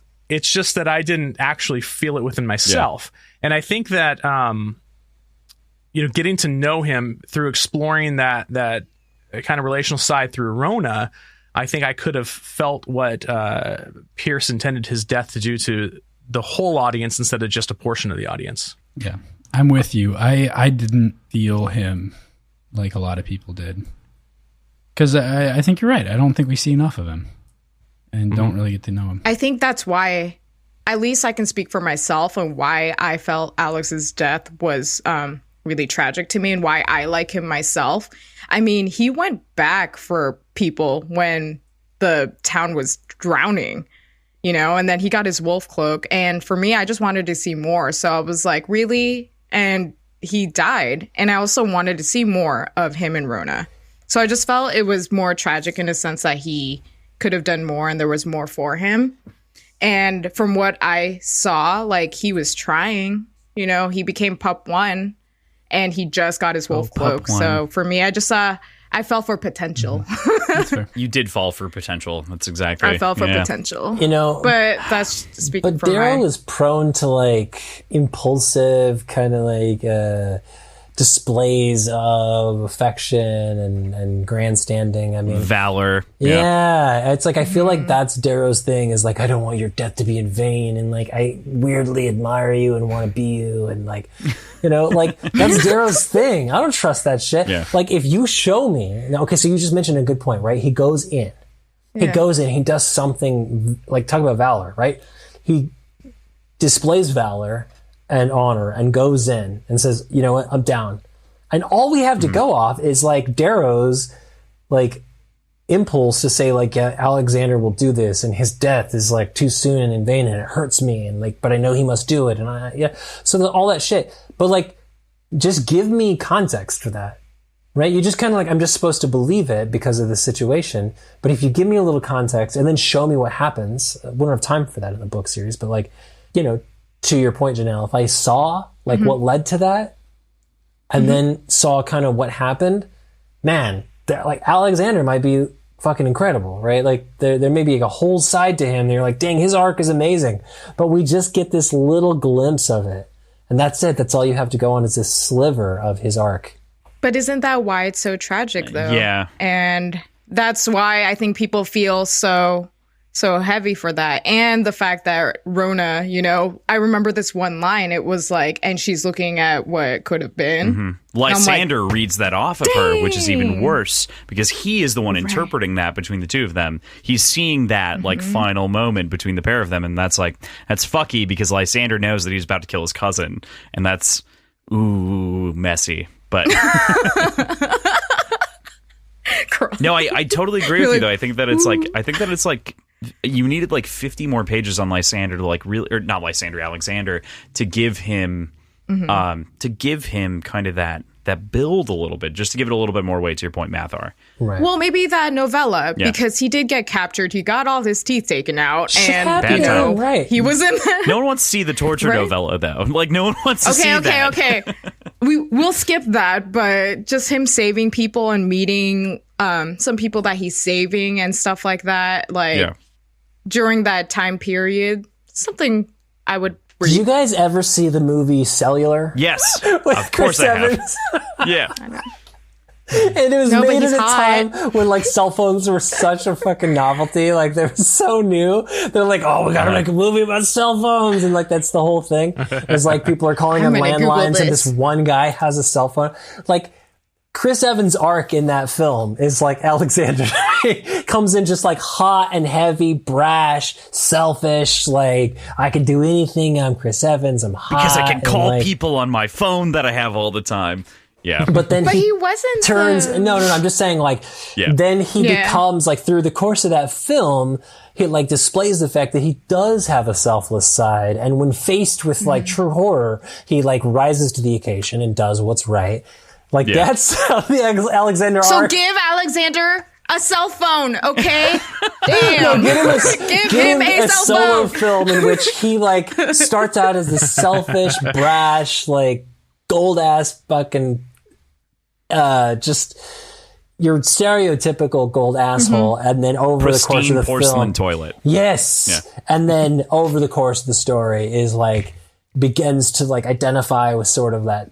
Okay, we're all human beings, and like people are in need, and like I'm gonna rise and do this like very valiant thing and go out and sacrifice myself for this cause that's much bigger than me. I mean, the fact that he's there in the first place says a lot, but Yeah. I don't know. He didn't have a lot of options at that point.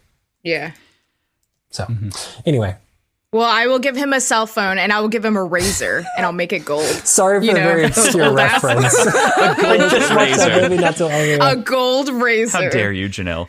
It will be not helpful in It's battle, called but Hollow, and it's just Alexander with a hollow. Stay like, on the phone, Rhoda, I'm gonna call find me. you. He's in Heliopolis, and he's just like waiting, trying to like save this like red child. look, he can save people and text back. Okay, that's my type of man. Awkward. All right, cool. Anybody else? So Jeremy's ship made a lot of sense. That was good. With Janelle. That was my It was ship. the same ship. We're all coming on this ship, guys. That's gonna be my ship too. I'm gonna. Damn it. Yeah, that's my Yes. ship too. Sorry, I'm gonna yield my time. Thank you. I healed my time. Are we just talking in general?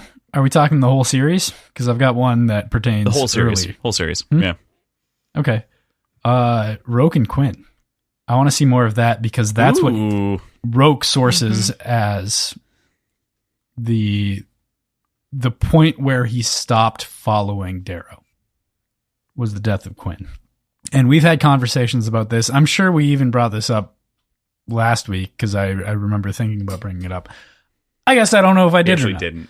But I can tell you that. Did I? Factually. No, we didn't. Oh, okay. We didn't. bring it I up. remember thinking about this and like wanting to bring it up, but I didn't.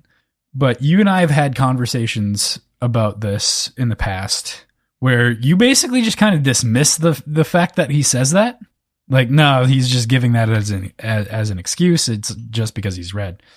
And I don't think that's the case.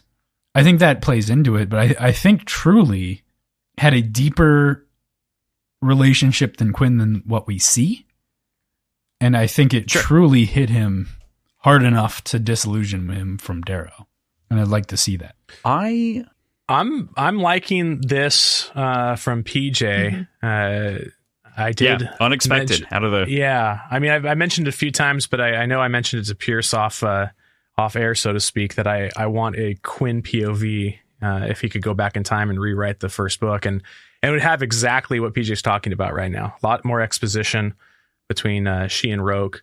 It would fill out that arc a little bit better and kind of help everybody understand, getting stabbed in the back like he did, and kind of some of those decisions. Now, ultimately, I think Roke obviously would have made the same decision because he's loyal to Gold. So when he finds out that Darrow's carved, he jumps ship anyway. But Yep.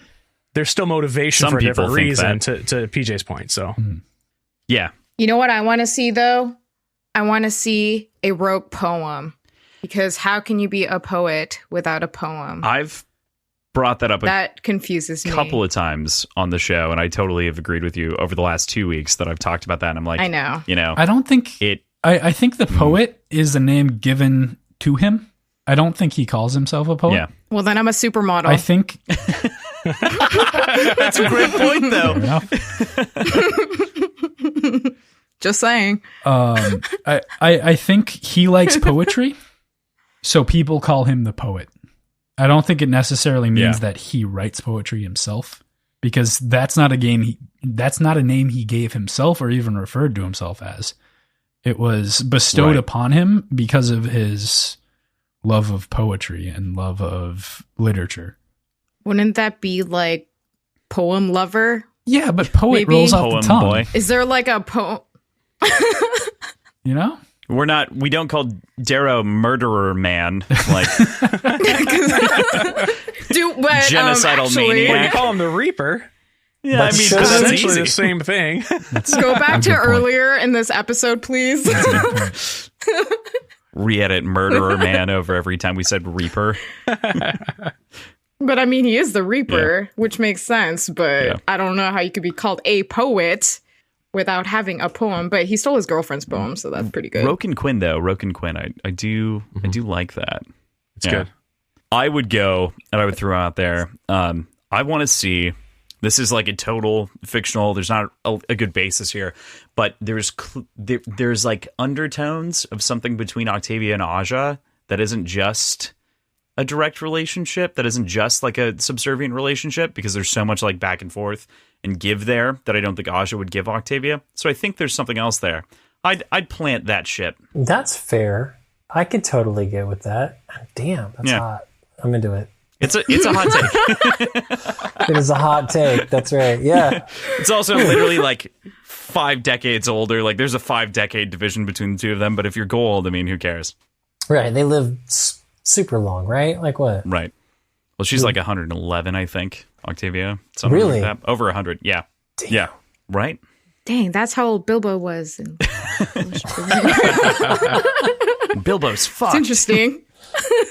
Well, he had the one ring. What did she? Oh, Carver's. Yeah. Got Yeah, it. she's better looking than Bilbo. I will not have that. I will not let that stand. Bilbo is the We'll not pinnacle. have Bilbo slander on this podcast. I gotta say, Cross, I'm super pumped for the next question. This was actually proposed by Janelle, to be honest, and Oh, which it's is my super question. interesting because we actually made such a big deal about food in the first half of our show and like cuisines. So really great. So thinking about cuisines, food, one of the things that we made a big joke of earlier on in our show is the importance of cooks, but we really don't see a whole lot of in-universe food throughout the series. What do you think these spacefaring folk eat all the time? I'm thinking legit fancy stuff cooked on moon rocks. Maybe it'll give it a Dusty spacey taste? flavor. I know, wants like that? spacey flavor. What's spacey flavor? We I don't we know. know the I hummingbird picture, like, eggs. I mean, it's like true. And tongues, Pit yeah. viper stew and nice loaves of bread with razors in it. My favorite. Grapes. It's like candy with little bits of razor in it. Grapes. Oh, how dare you, BJ?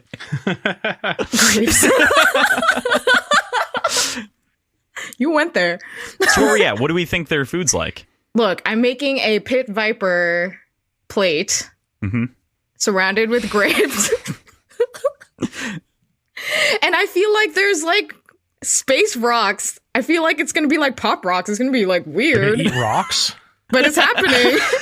Yeah, space rocks. I don't know. Have you had more No, space no. rocks? I haven't. But she's got a point. Let's hear her. It's like Charlie Brown, I got a rock kind of thing, or what?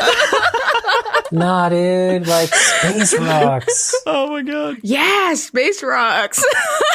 That's What else are they going to cook it on? I don't know. That's a Come drug. on. She's trying to say they don't eat. They just I know. drugs. It's drugs for sure. I get it. We get weirdly little description of their cuisine, don't we? Like we know hummingbird tongues, Yeah. right? Or is it hearts? And eggs. Tongues. I thought it was Tongues. eggs. And eggs. Yeah. Yep. So we know that. We get descriptions of like fish once in a while, but beyond that, it's pretty sparse as far as what they're actually eating. We know that they're spending months at a time on a ship, so they either have some sort of rudimentary farms on the ship itself to get some fresh ingredients, or they're getting whatever can keep for months at a time. I would think they'd probably have, I don't know, some form of a garden and maybe a small like livestock farm. Well, they did have tangerines. Tangerines? Yeah. Wasn't that on the trees? Yeah, the raw in family. Romulus's they had tangerines. But you know and they what's were the weird? cornucopia out there in the rim. Continued, Janelle. Right. Yeah. I feel like the most cuisine that I've heard from were from the Obsidians, actually. Because they had like the spirit berries. That's a They were drug. drinking grog. Are we back on drugs? That's a drug. Everything's alcohol and drugs for Janelle. Where are we at now? What up, guys? All right. Well, I'll piggyback off of what PJ was saying. Is like they're on a ship for months at a time, and I think that this actually probably ties into what the common folk eat. So that's where I'm going to go with it. But I think MREs. Yeah. Right? Like I think probably most like fast food. I think like fresh prepared food is a luxury in this. At least on some planets, especially on Luna. I like to think that like, you know, fresh made food is something that you can get on the higher levels of like Hyperion, right? It's like you can get that stuff in restaurants, but look at like Lyria, right? Lyria went to get a cup of coffee.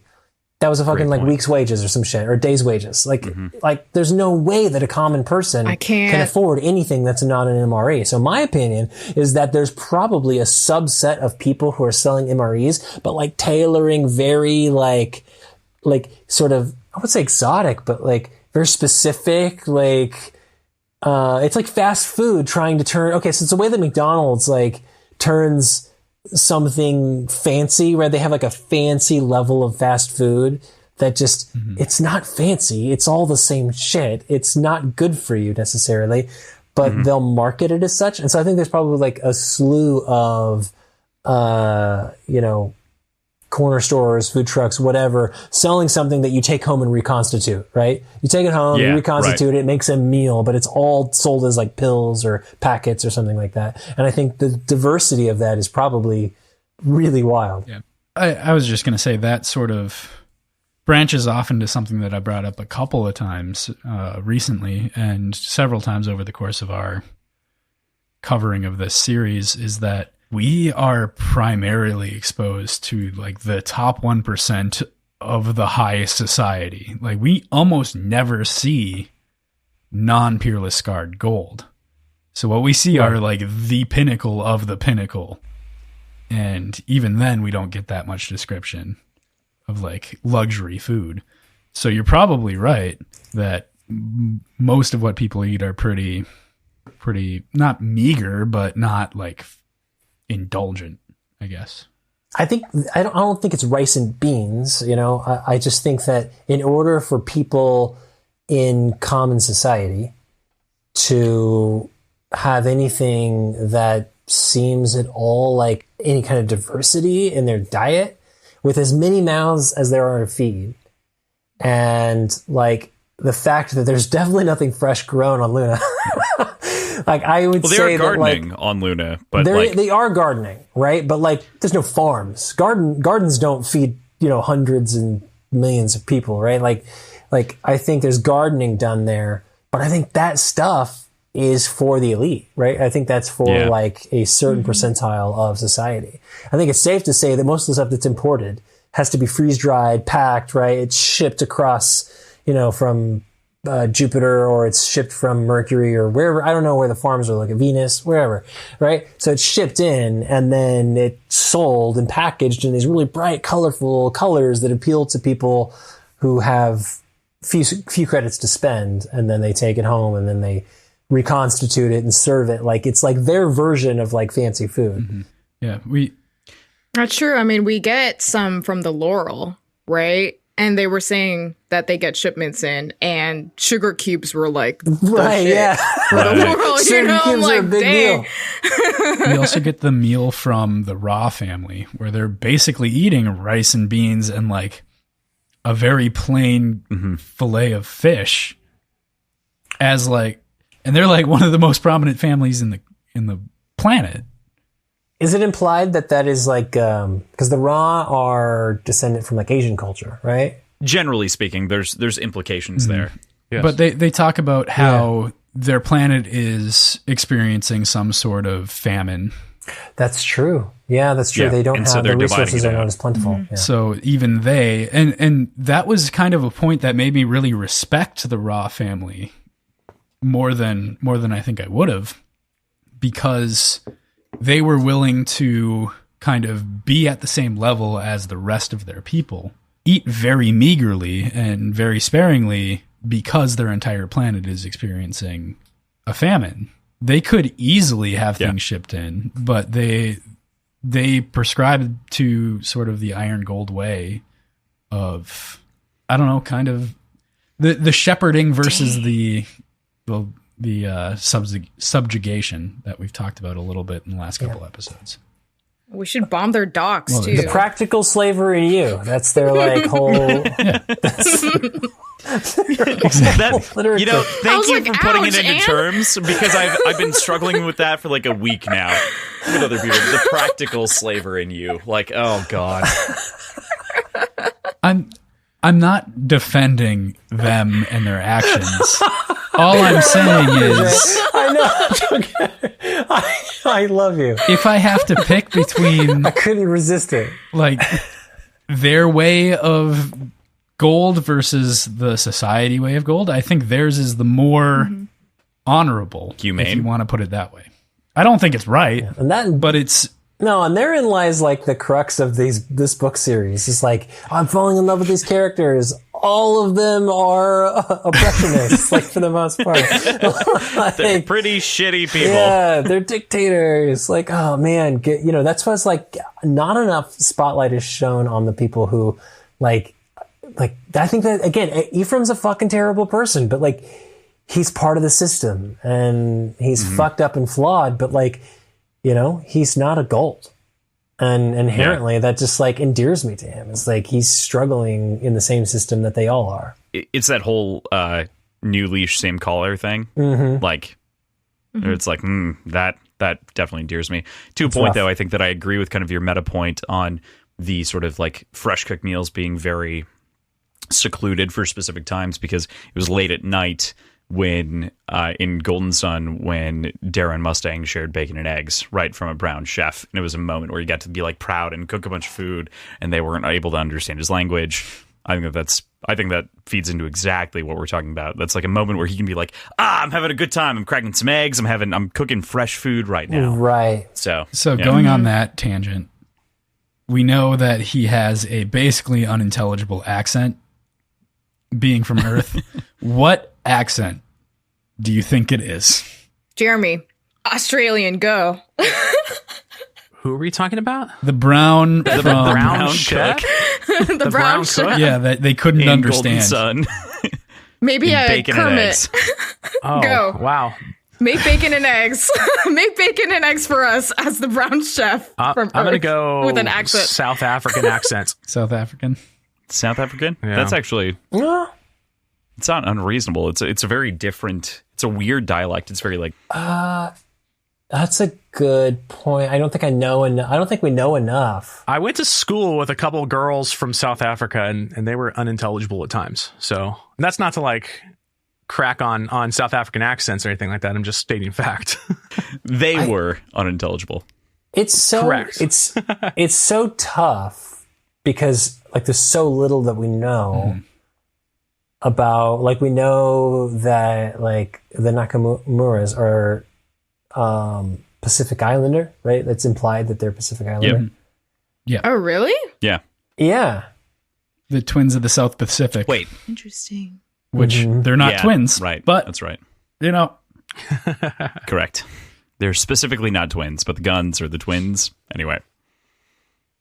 But I Yeah. don't know that like we know Pinecone what cousins, got cultures it. are prevalent on Earth at this point. Plus, in 800 years of the society, you'd have to think that like culturally lines have shifted a lot. I'm going with Irish. Irish is the unintelligible one. Or Scottish. We'll go with Scottish. Scottish is worse. I was going to say Cajun. Scottish cook, like that's funny. at the very least. But unintelligible to who? Because I don't think that would be unintelligible to Darrow. That's a good point. Swedish. Oh, that's a fair point. It's the Swedish. This is where the problem. Okay, this is the issue that I have with saying something is unintelligible. Because it's like unintelligible to you, Jeremy, is not unintelligible to them, right? It's just simply something that's foreign to your ears. So that's really what you're asking is like, what would be foreign to both Darrow and Mustang's ears? And I think they even just refer to it as an Earth accent. I don't think they refer to it as anything specific beyond that. I wonder what an Earth accent is. It's fucking West Hollywood, dude. It's totally West Hollywood. So, like, you want bacon and eggs? Got off the 35 and like, these eggs were like 45 credits, if you can believe it. What are you saying? What are you saying? Wow. I'm not allowed to do the accent, but you are. Okay. What are you doing here? I have never heard anyone from West Hollywood sound like that, but okay. You've never seen the Californians? What are you doing here? Oh, God. I can't. Totally changes that scene, right? You'll never be able to read that scene and not think like the brown cook is just like, yeah, that's, you want some bacon on these eggs or what? That would be amazing and make that scene so much more. You couldn't actually portray it that way because we'd all be like, what the fuck is this guy doing? But also, I'm from Earth, get it and not.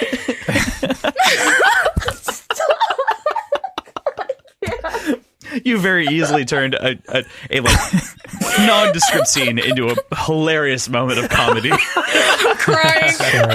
Sorry. It's worth it. I think that beats out my other answer of pikey.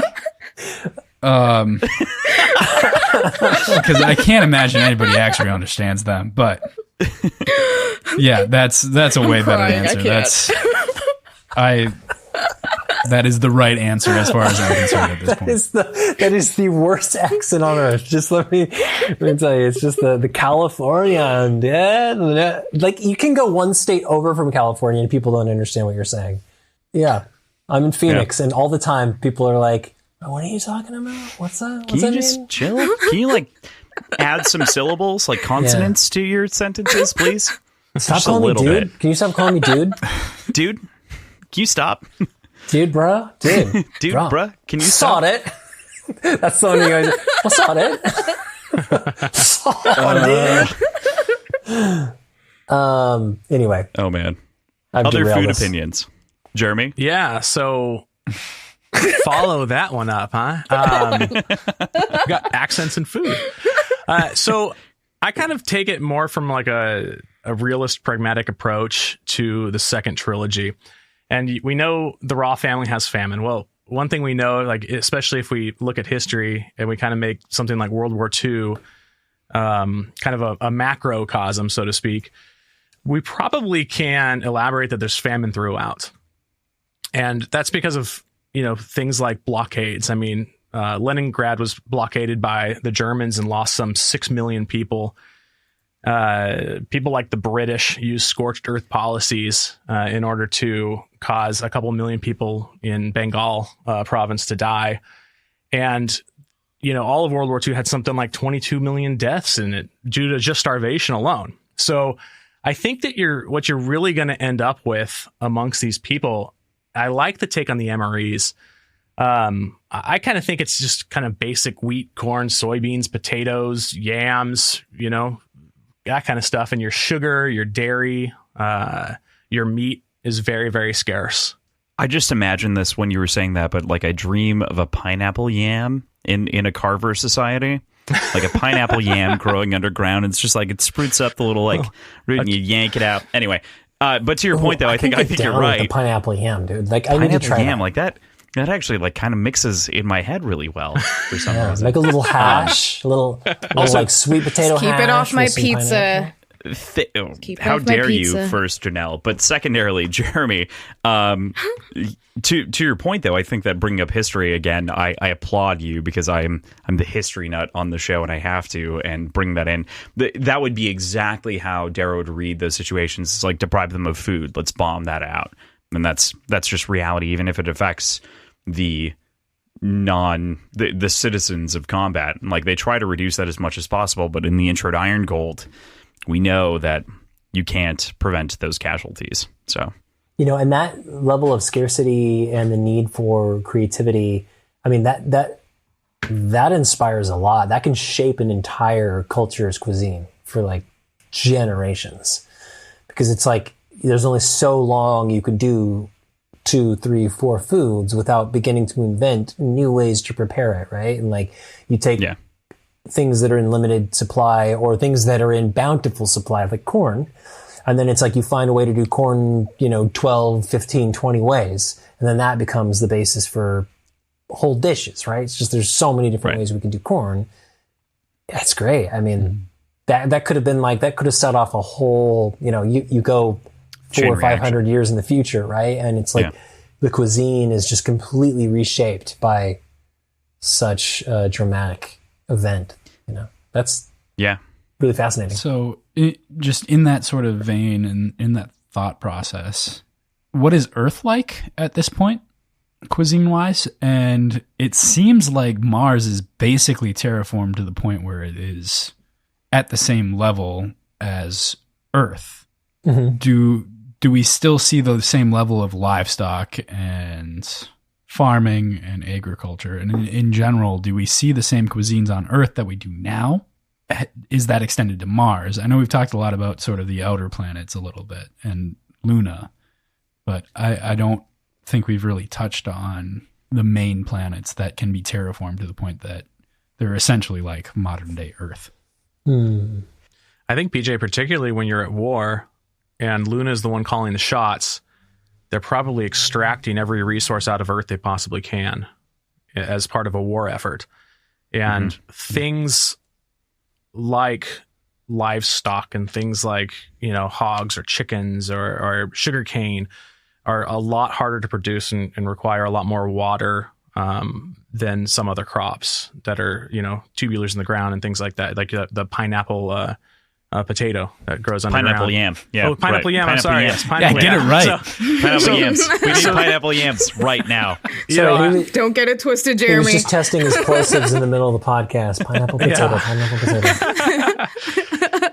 So I think in times like Dark Age, the governing authority just turns it over to the easiest to grow items and just extracts the hell out of them from that local area. But that's interesting because what if they're not in war? Let's omit the wartime.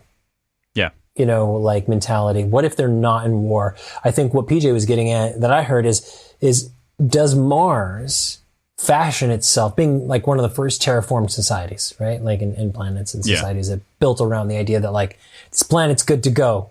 Let's do some shit, right? I think the fact that you have carvers who are able to create, basically genetically create like whatever they want, whatever they can imagine.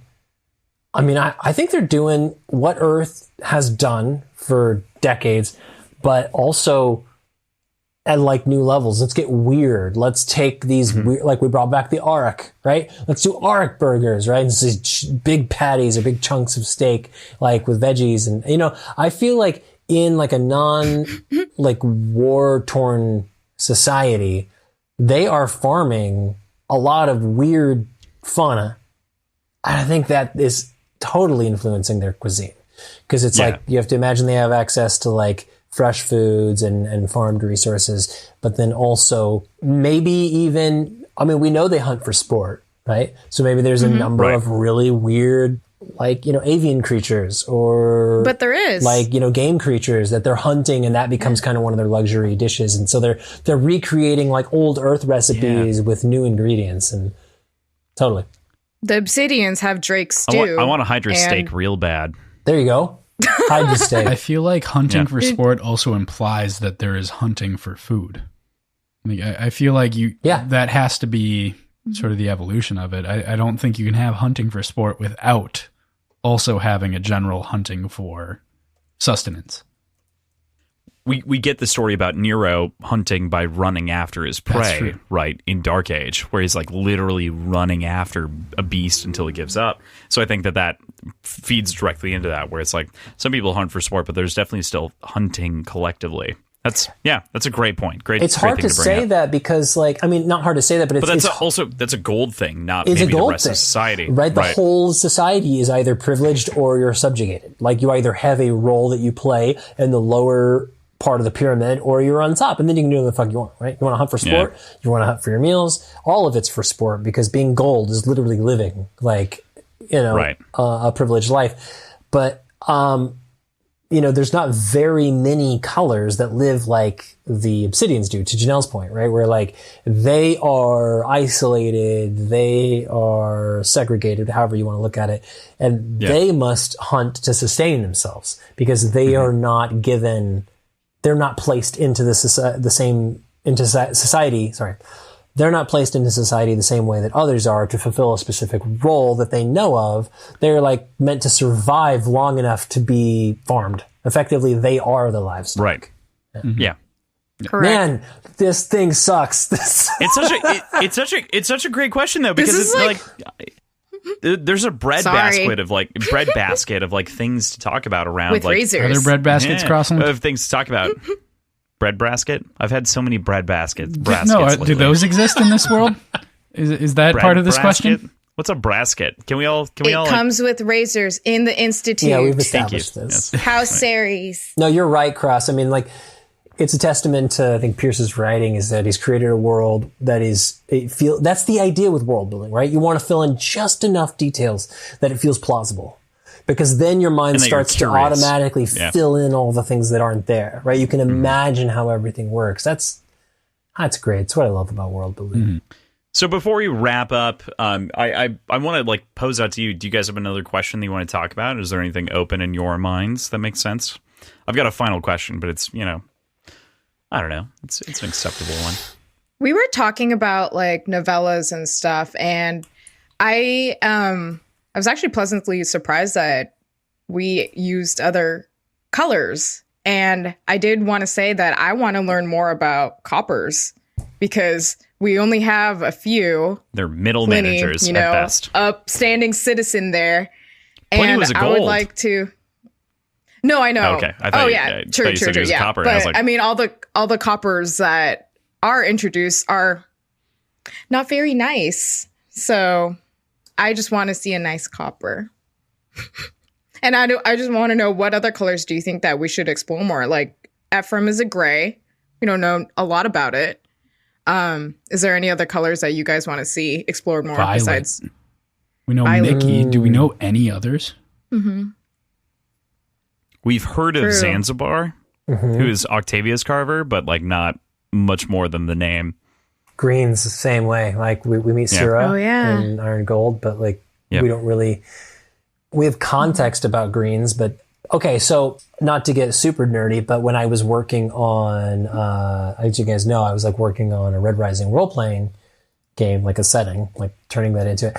Yeah, just let me know when you want to finish that, because, like, I'll do the back half of the work. No, really? I absolutely like. I'm still so here for it, but I found myself, like, wanting for a lot more information about greens, and you know, among many other whites, you know, wanting to learn about, like, there's all these things that are implied, these abilities that are implied with, like, whites, like, their ability to, like, even the idea of the mind's eye, right? This ability to, like, have some sort of cognitive, like, foresight or being able to control someone telepathically. It's implied through the Red Rising board game that, you know, the ability, like, I think there's, like, yellows have the ability to, like, I guess, like, telepathically or psychically connect with people. There's a lot of implied things in this world through either genetic engineering or natural evolution that we don't get to see because we don't get to spend a lot of time within these colors. And there's even browns, right? We know they exist, but we don't spend any time. So it's like, all of them, I guess, is the answer. My answer, like, I want to see all of them except for gold. I would love a story that, like, just didn't spend any time with gold because it's like, I've gotten enough of that. And there's a whole world. Like, they are the top little section of that pyramid. And I think that it's implied that they're the minority. Like, there's not very many of them compared to, like, how many of every other color there are, right? That there are certain ones that are really rare. Maybe violet's kind of rare, you know, like there's other ones. That's why they didn't move to a democracy, right? Is because of the hierarchy of the upper echelons of colors. Yeah. But like that was why and the reason I brought up the Red Rising role-playing game idea was because right away, one of the first rules I wanted to like impose on the character creation is like, you can't be a gold. We got to tell some other stories. Mm-hmm. Yeah. Got to tell another story. Got to have like somebody who's not already like taking up a ton of space in this world. We know what their deal is. We have to like figure out and explore what the rest of the colors are up to. I'd like to pose something that I already brought it up earlier this episode. We don't know much about golds that aren't peerless. We don't know standard gold society at all. All we know about are like, you mean like bronzes? Yeah. Like the bronze? Mm-hmm. Yeah. Well, no, I just think golds that aren't peerless scarred even, right? That like didn't attend, like most of the golds in the story are academy students, right? They're like people that have been through institute, etc. Institute training. But that even represents a really tiny sliver of gold society. Yeah, 1%. Yeah. It's supposed to be 100,000 people, and we've been introduced to many people instead of that 100,000. Yeah. So like that's a good point. Even gold society that's not that upper echelon would be kind of interesting. I get your point, and I think you're right. I think we need to see a lot more of the other colors. Copper. Fantastic. Any other color thoughts? Sure, more copper, more puffins. More puffins. Who doesn't want more puffins? For those of you listening and wondering, Janelle's a copper, 100%. I am 100% literal copper. Literal copper. Literal. All right. The last question that we had prepared in any regard is kind of a quick one, but I feel like it leads into the idea of the next book. Quicksilver has got to be one of the slipperiest characters of the series at this point. What do we think? How big of a role do we think he plays in the next book and kind of going forward? What do you think his motivations? Ooh, there is a lot of speculation on Quicksilver out there, and a lot. I've actually seen some people say that he's kind of like not the main thing, but like kind of a big hero in book 6. I don't necessarily agree with that. I think right now Quicksilver is chilling on Oculus right now after he escaped, and he is forming an AI kind of contingent and going against Gold Society, building out the robots and getting ready to launch an attack. And I think that he won't be important to the entirety of the book, but that he'll kind of reinforce a single front of combat. And I could see him actually having to go up with his robots against the Ascamani. Okay. That makes so much fucking sense, and I'd never drawn that conclusion. I'd never thought that he was going to be like a leader of a secondary military force that would reinforce, the Republic. I think in general is kind of the way that they just lost millions of troops. They need some reinforcement. Right. It's got to come from somewhere, and that makes so much sense. And maybe it's a bunch of figments because maybe he created Figment in the first place, and he has to fix Lyrius too. So interesting. That's my thought process. Is he clearly has a big hand in Figment, and is tied through that to Glorastes through Oculus, because he funded it, Glorastes made it, and it's for Figment. So like there's a weird convergence of a lot of different plot points all coming together, and that'll be fun to explore. Mm-hmm. Yeah. All right, well, I think we can end the podcast. I think that's Math Hour is like, I'm with them. Hey, what's that computer's name in Terminator? That's probably like Skynet. It's a very derivative of Skynet. Dude, Quicksilver just like rips off his like skin and is like, I have been a machine this entire time. I transcend society. I am the future. Yeah. This very like libertarian ethos of like, wow, but I can do the thing better than you ever could. We can all counterbalance each other. Yeah. All right. Any other thoughts on Quicksilver that are boiling over, or the Figment? We did. No, that's all. Droid Army. Let's see it. Droid Army. Yeah, I honestly, Jeremy, you've knocked it out of the park so hard that like I know we were like, what? I just want to talk about that now. So part 2 of this podcast is just us talking about the Droid Army. Quicksilver. I disagree with my idea now. Like, what was your idea, Crossland? What did you have?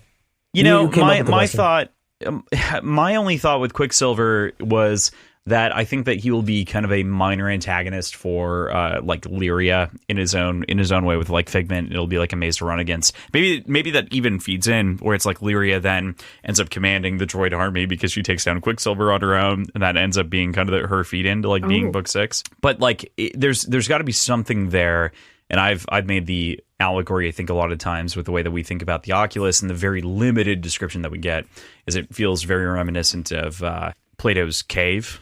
It feels very on the same wavelength of the idea of having a kid not knowing what he's seeing and not being exposed to all of kind of the overarching problems that exist outside. It's just your immediacy. And so that's where I was hoping the Oculus would go, but I think I'm more in line with the idea that it's got to be Lyria coming up, taking out Quicksilver, taking over the army now. And I had to rebuild my idea now that Jeremy has pitched that because I think that's right. That just makes so much sense. So Wow, yeah. Jeremy, with the final word. Yeah, I'm helping Pierce with that section of the book. So,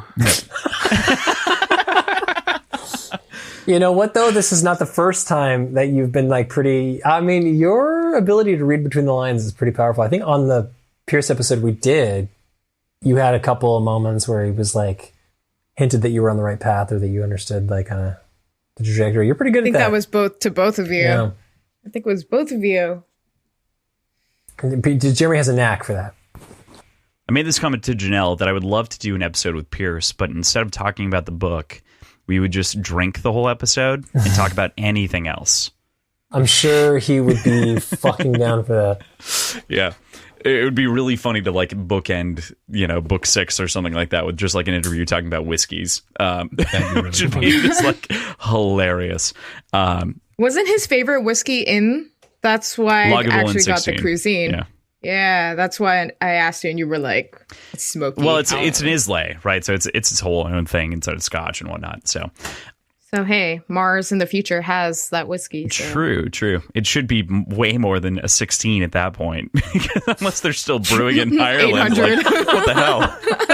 Like, it's gotta be. I mean, that's just the time that it's spent in the barrels, right. Not in the. It doesn't age once it's in the bottle, though. I mean, what do you mean it doesn't age? It still ages. It shouldn't age in the bottle. So it's 16 because it was 16 years in the barrel. But you're going to have osmosis through the cork over time. Okay, it shouldn't. Hold on. But over hundreds of years. Okay. Hundreds of years. Hang on. Hold on. Everybody put their hands where I can see them. Real quick. What you do is you put it outside, PJ. It's kind of like sun tea. It's like sun tea. I'm scared. What are we doing? 16 years in the barrel and one in the sun. Scary. I'm afraid. I know. Mathar, what are you doing? Bacon and eggs? Spirit All fingers. Right. Let's settle this with a bet. Oh, God. All right. PJ, if you're right, what do you get? What do you want? Like a within 16? If I'm right about what? Well, you just said. You just made a claim that Crossing refuted. Yeah. But this is Words and Whiskey, the podcast. We're talking about whiskey. Let's just find out who's right. I Googled it, and I have the answer right in front of me. I just want to see if If I'm right, Crossland has to take a shot right now. If I'm wrong, I have to take one. Oh, because that's something that can be resolved right now. There we go. I like this. Fine. All right. Unlike wine, an unopened bottle of whiskey does not get better the longer it sits on your shelf. It could sit there for years, even decades, as long as it's stored in the right environment, but it starts to degrade the minute you open the bottle. It does not age, in other words. This is kind of a long article, the way of saying that it does not age, it does not get better on the shelf. Once you bottle it, Cross is drinking. You just got to keep it there. So PJ is right. Wow. I love ending with Cross being wrong. Me too. It's wonderful. This is great day. He should have known better. He's the literary guy. I'm job, the PJ. drunk of the group, I guess. Yeah, the official line is that whiskey does not change in the bottle as long as the bottle remains unopened. So technically, the aging process of improvement stops the minute you bottle it. It just sits. Yep. Yeah. Oh, the first I thing did not know that either. I had to Google it. You learn aged. something every day. I would have totally. Here we go. Is Here we this go. our bottle? It's our Here we Words go. and Whiskey. This is our bottle. his parents got us for our 1 year like anniversary of doing this podcast an engraved bottle of bourbon. Wow, shit. With words and whiskey on it. This is great. 60%er for the record. Like, this is gnarly. Hold on. Cheers. Wait for Jeremy. Jeremy, come back here. Jeremy, yeah. Wait for Jeremy. Was Jeremy? Jeremy, you're witnessing history here. So PJ won the bet. Were you here for that part? Yeah. I was there for that PJ part. won the bet. Ooh. And the bet was that Crossland had to drink if he was right. Get it, And so Cross. Crossland's busting out I guess their own bottle of whiskey? Yeah. It was an anniversary gift that my parents got us for the show. So laser etched it's with 60% words whiskey on the bottle itself, which is pretty sweet. A Woodinville special cask, crazy shit. Yeah, and now that it's opened, you will need to drink it with PJ. Hopefully, yeah. Send me Beautiful. Like, pour that into like a water bottle and send me like 12 ounces. You know, The ideal vessel. Cross was saving that until he just realized that it doesn't get any better. So yeah, exactly. Yes, full circle. Yes. I love it. Good shit. Alrighty. Well, I think it's about that time. You guys, anything to obviously the show itself? You guys have going on. Anything else that's or anything on the show specifically that you want to like talk about? Yeah. Yes, I would Anything love to plug a couple things. Yeah. Well, one is that our next event, as we're calling it, it's third season, however you want to look at it. Yeah. We have finished Morning Star, and we are recording a special 7-part series on the whole first trilogy, but specifically around the events of Morning Star, but like reflecting on the whole series.